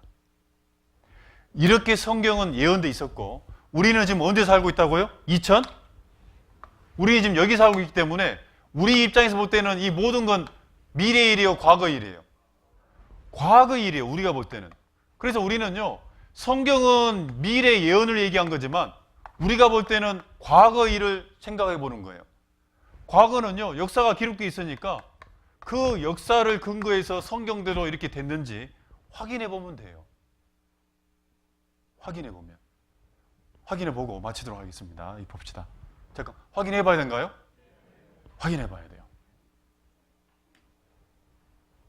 자, 이게 역사책인데요. 제가 한번 읽어보겠습니다. 티투스는 아까 그 장군입니다. 성 주변에 무슨 성? 토성이에요. 성 주변에 토성을 쌓도록 명령했다. 밤낮을 이은 공사 끝에 성벽을 외부와 완전 차단시키는 7km의 토성은 완성되었다. 옛부터 예루살렘이 거듭 외침을 입으면서도 토성으로 둘러쳐진 적은 이때뿐이다.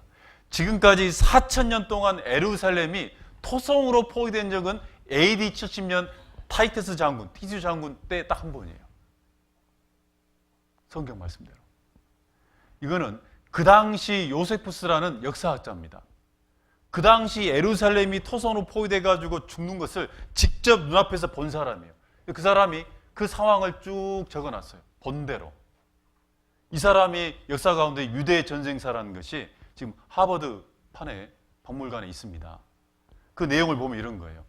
서기 70년 4월 6월절 절기 기간 중에 예루살렘을 무엇으로? 토성으로 포위하여 5개월간 고립시켰을 때 유대인들은 굶주림에 지쳐 뭐까지? 자식까지 잡아먹는 사태가 발생했다. 사실이에요. 그 당시 예루살렘은요, 6월절은 뭐냐면 우리나라로 얘기하면은 구정이에요. 아니면은 추석이에요. 그러니까 명절을 셀로 전부 다 성 안으로 들어와요. 전국에서. 들어왔을 때 포위돼 버린 거예요. 그 당시 110만 명이 성 안에 있었습니다. 많은 사람이 들어와 있는데 포위해 버렸어요. 그래서 결국은요, 그 당시 몇 명이 죽었냐? 9만 8천 명 정도 남고 100만 명 가까이 죽습니다. 전부 다 칼로. 어린이들은 칼로 안 죽이고 그냥 내동기에 쳐서 죽였어요. 그렇게 로마 군인들이요, 잔인했습니다. 어떤 역사책은 그 로마 군병이 예루살렘 성을 지나다닐 때마다 피가 발목을 다 젖었다고 되어 있습니다. 그렇게 죽였어요. 그리고 나머지요, 이 9만 8천 명을 포로로 잡았습니다. 포로로 잡았는데 이게 포로로 잡아가지고 노예로 팔려고, 그 당시 노예 시장이 어디 있었냐면요, 이집트라는 나라에 있었습니다. 그래서 이집트로 노예를 팔려고 갔는데, 이 봐보세요. 유대인들은 포로로 노예로 팔려 나갔으나 살 자가 있다 없다? 안 사요, 노예를요. 그래서 어쩔 수 없이 노예로 안 사니까 이 이스라엘 민족 9만 8천 명을 노예로 붙잡아서 어쩔 수 없이 로마 본국으로 데리고 갑니다. 그래서 거기서 콜로세움이라는 유명한 경기장을 건축해요. 그리고 그들은 거기 경기장에서 검투사로 죽기도 하고 사자밥이 됨으로 죽습니다. 그런데 그들이 이렇게 됐다는 것도 성경에 예언되어 있어요. 신명기 28장 68절에 보면, 보세요. 제가 읽어보겠습니다. 여호와께서 너를 배에 실으시고 전에 내게 고하여 이르시기를 네가 다시는 그 길을 보지 아니하리라 하시던 그 길로 너를 어디로? 애굽으로 끌어가실 것이라. 자, 애굽으로 갔습니다. 다시 노예로. 거기서 너희가 너희 몸을 대적에게 노비란 건 노예입니다. 팔려 하나 너희를 살 자가 있다 없다? 이 저주도 기록되어 있어요. 문자 그대로 이루어져요, 여러분. 역사 그대로. 그리고 전 세계에 이제 흩어진 거예요. 그들이 흩어져서 가는 곳마다 학살을 당해요. 2000년 전에 흩어져가지고 우리 시대까지 로마, 동로마, 아랍, 터키, 기독교, 이집트, 터키, 영국 1900년 동안 전 세계 흩어지면서 학살을 당합니다. 이스라엘의 순환 역사예요. 중요한 것만 뽑은 거예요. 너무너무 잔인하게 죽었어요, 다. 이렇게 죽이기도 하고요. 불에 태워서 죽이고요. 고문해서 죽이고요. 스페인 같은 경우는요, 유대인들을 철처녀 방이라고 이렇게 쇠코쟁이가 있는 이 철처녀 방에다가 사람을 넣고 닫아버려요. 그리고 문을 열면 내장과 눈 이런 것들이 뽑혀서 나옵니다. 그렇게 잔인하게 계속 죽였어요. 넣고 닫고 넣고 닫고 이렇게 발목을 자르고요. 학살. 그래서 유대의 역사를 연구한 사람은 이렇게 얘기를 합니다. 온 바다가 잉크로 채워져 있고 온 세계의 갈대가 펜이며 온 세계인이 글을 쓴다 해도 유대인이 받은 박해를 모두 쓰기는 어렵다. 그렇게 많은 환난과 핍박을 받은 민족이에요. 왜요? 누구를 배척했습니까? 그래요. 그 죄가 그렇게 큰 거예요. 이 유대인들의 이 저주의 모습은 누구에게 교훈을 주는 거예요? 우리예요. 하나님은요, 우리가 도덕적인 죄들, 또 잘못된 어떤 그런 욕심, 이런 마음에 들었던 죄들, 그런 게 있을지라도 예수님을 여러분 마음속에 받아들여야 돼요. 그 예수님을 여러분 알아야 됩니다. 이게 근대에 와가지고 이스라엘 민족이에요. 이 게토라는 가난한 빈민굴에 그들이 이렇게 길바닥에 이렇게 살았어요. 거지처럼. 많은 이방인들이 이런 유대인들의 모습을 보면서 뭐라고 손가락질을 했냐? 근대에 와가지고 너희가 믿는 여호와 하나님은 있다 없다? 너희가 믿는 하나님이 있다면 어떻게 1900년 동안 이방 나라에서 이렇게 짓밟힘을 당하고 학살을 당하고 이렇게 비참하게 사냐? 신은 죽었다.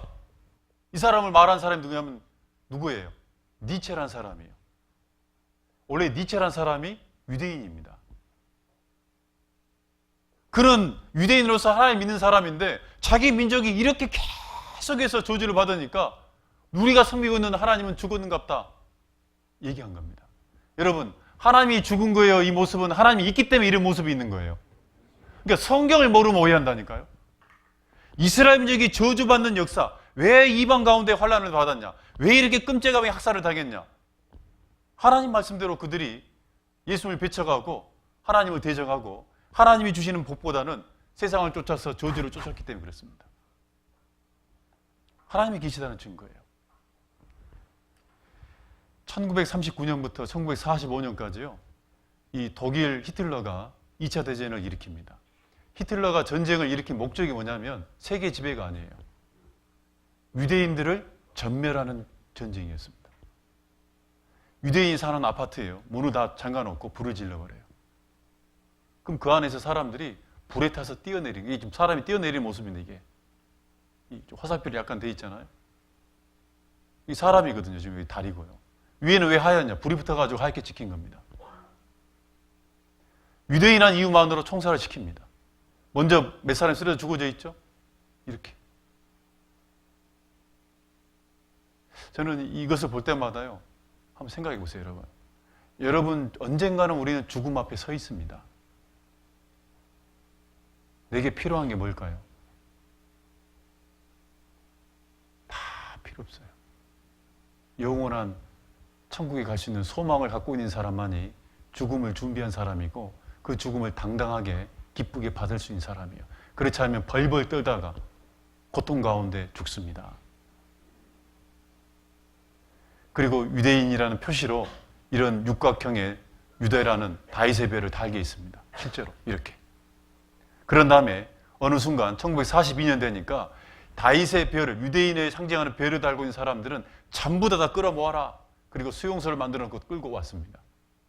수용소 딱 도착하면 노인과 어린애들은 바로 즉각 가스를 보내주겠습니다. 정치범들은 공개 처형을 했습니다. 구더기를 파놓고 머리에 대고 총을 쏴서 바로 죽여버립니다. 툭 떨어지죠. 어떤 사람은요, 지금 머리를 잡고 톱으로 써는 거예요, 지금. 교수형을 시키고요. 닭장을 개조해가지고 이렇게 수용을 했습니다.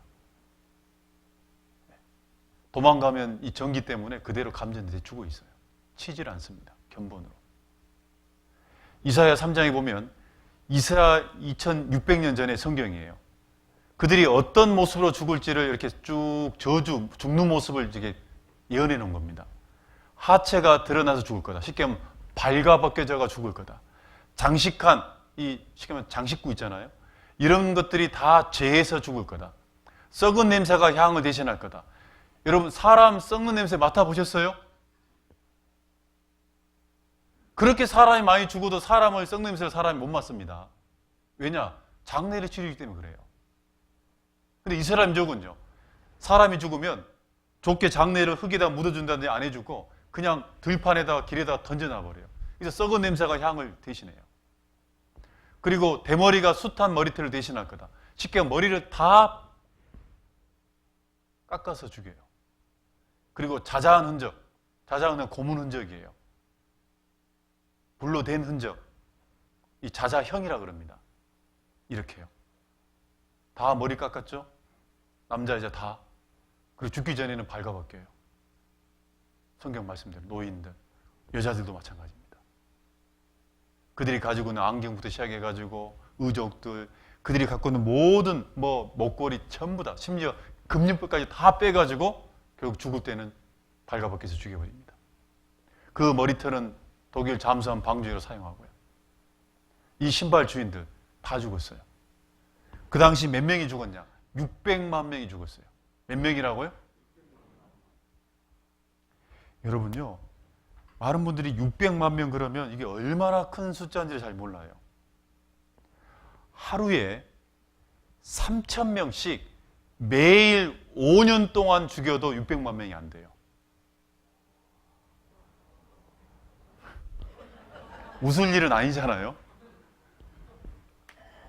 이렇게 가스실을 만들어 놓고 한 번 들어가면 이 안에요, 철창으로 들어가는데 500명씩 들어가요. 집어넣어 놓고 자, 샤워할 테니까 들어가라. 옷을 벗으니까 자기는 죽는지를 모르고 들어가는 거예요. 철창을 닫아버리면 여기서 가스가 나옵니다. 그게 바로 지글론 B라는 독가스예요. 5분에서 10분, 많게는 15분이면 다 죽습니다. 비명을 지르다가 결국은 죽어요. 비명소리 안 들리도록 밖에서는 연주를 시켜요. 밖에서는. 그리고 죽은 다음에 시체를 끄집어내서 뒤에서는 화장을 시킵니다. 그런데 처음에는 화장을 하다가 한번 생각해 보세요. 하루 3,000거가 나오면 화장이 돼야 안 돼요? 그 당시 화장 능력으로는 안 됩니다. 그러니까 결국 어떻게 했냐? 화장을 포기합니다. 그래서 결국 시체들을 산더미처럼 들에다가 그냥 막 계곡에다가 쌓아놔요. 썩은 냄새가 그 주위에 진동한 겁니다. 성경 말씀대로. 그리고 그 중에 40만 명을 마루타, 생체 실험해가지고 죽였습니다. 산 사람한테 병균을 집어넣어가지고 어떻게 썩어서 죽어가는지 이렇게 해요. 대충 꼬매놓고 가슴을 산채로 지금 산 사람을 묶어놓고 해부해버렸어요. 산 사람을 고르게 했어요. 유대인 40만 명을 실험적으로 살해했어요. 그들은 짐승이 아니에요. 똑같아요. 그 중에 이 사람이 살아남아요. 이 사람이요. 이 사람. 엘리 유제라는 사람이에요. 그리고 그 사람이 1986년에 그때 수용소에서 어떤 학살이 있었는지, 대학살이라 그래서 홀로코스트란 말을 남긴 거예요. 노벨 평화상을 받죠. 그 기념관 앞에는 600만 명의 숫자가 기념비가 있어요. 600만 명이 이렇게 죽었다. 여러분, 생각해 봅시다. 하나님 말씀대로 돼야 안 돼요? 하나님이 이스라엘 민족에게 쉽게 하면 선택권도 없이 무조건 너희는 저주받으라고 제지라고 했습니까? 자기들이 선택했습니까? 하나님을 오해하면 안 됩니다. 하나님은 순종해서 복받기를 원하는 분이에요. 그러나 강제로 선택을 하냐 안 하는 본인 문제예요. 강제로 하지 않아요. 우리에게도 실은 지금 말씀하고 있는 거예요. 이스라엘 민족을 봐라. 하나님을 알고 믿고 그들에게 하나님 앞에 불순종했을 때 어떤 저주가 있는지. 이스라엘 민족이 견본이 저 정도라면 진짜 하나님의 형벌은요, 이보다 더 커요, 적어요. 그게 지옥입니다. 그래서 우리가 인생 가운데 하나님 앞에 지은 죄를 짓잖아요. 하나님 간섭 안 해요. 간섭 안 해요. 왜 그러냐? 죽은 다음에 그 죄에 대해서 하나님이 완전한 심판을 할 거니까 기다려주는 거예요. 왜 기다려주느냐? 죽기 전에 반드시 돌이킬 수 있는 기회를 끝까지 주시려고요. 근데 끝까지 기회를 줬는데도 배척한 사람은 이제 결국은 하나님도 포기합니다. 이번 성경 강연에 여러분 말씀을 끝까지 들어보십시오. 이제는 남 일이 아니라 누구 문제라고요? 내 문제예요. 하나님이 살아계십니다. 그리고 이 성경은요, 아까 본 것처럼 미래 장래를 예언되어 있죠? 그래요, 안 그래요? 그래서 이스라엘 민족이 우리 시대까지 이렇게 저주를 받은 역사가 그대로 우리 시대까지 왔어요. 그런데 이 성경에는요, 어떤 말씀이 기록되어 있냐면 인류의 역사의 마지막 때가 되는 우리 시대에, 무슨 시대라고요? 우리 시대에 일어날 일들이 예언되어 있어요. 또 안 놀래. 그래서 내일은요, 지금 우리가 살고 있는 시대에 일어난 일들이 성경에 미리 예언되어 있는 것을 내일은 한번 살펴보려고 그래요. 확실하겠죠? 오늘까지 애매한 사람 상관없습니다. 내일 반드시 오면 이제는 내 눈앞에 보고 있는 것이 성경에 미리 기록돼 가지고 우리한테 이루어지고 있는 거예요. 이 말은 내일 오라는 거예요, 오지 말라는 거예요? 지금 오라는 말을 제가 성격이 내성적이어서 이렇게 돌려서 지금 얘기하고 있습니다. 돌려서. 꼭 오셔야 돼요. 같이 기도하겠습니다. 하나님 감사합니다. 이번 한 주간 말씀을 통해서 하나님을 올바르게 알고 우리에게 믿음을 허락해 주심에 감사를 드립니다. 끝까지 이 말씀을 통해서 듣고 이 자리에 앉아있는 그 귀한 모든 영혼들, 하나님이 값없이 무조건적으로 주시는 그 은혜를 깨달아 천국의 소망을 얻을 수 있도록 인도해 주시옵소서. 돌아가는 발걸음, 또 내일 오는 그 마음과 발걸음 지켜주시기를 원하옵고 우리를 언제나 사랑하시는 예수님 이름으로 기도드렸습니다. 아멘. 수고하셨습니다.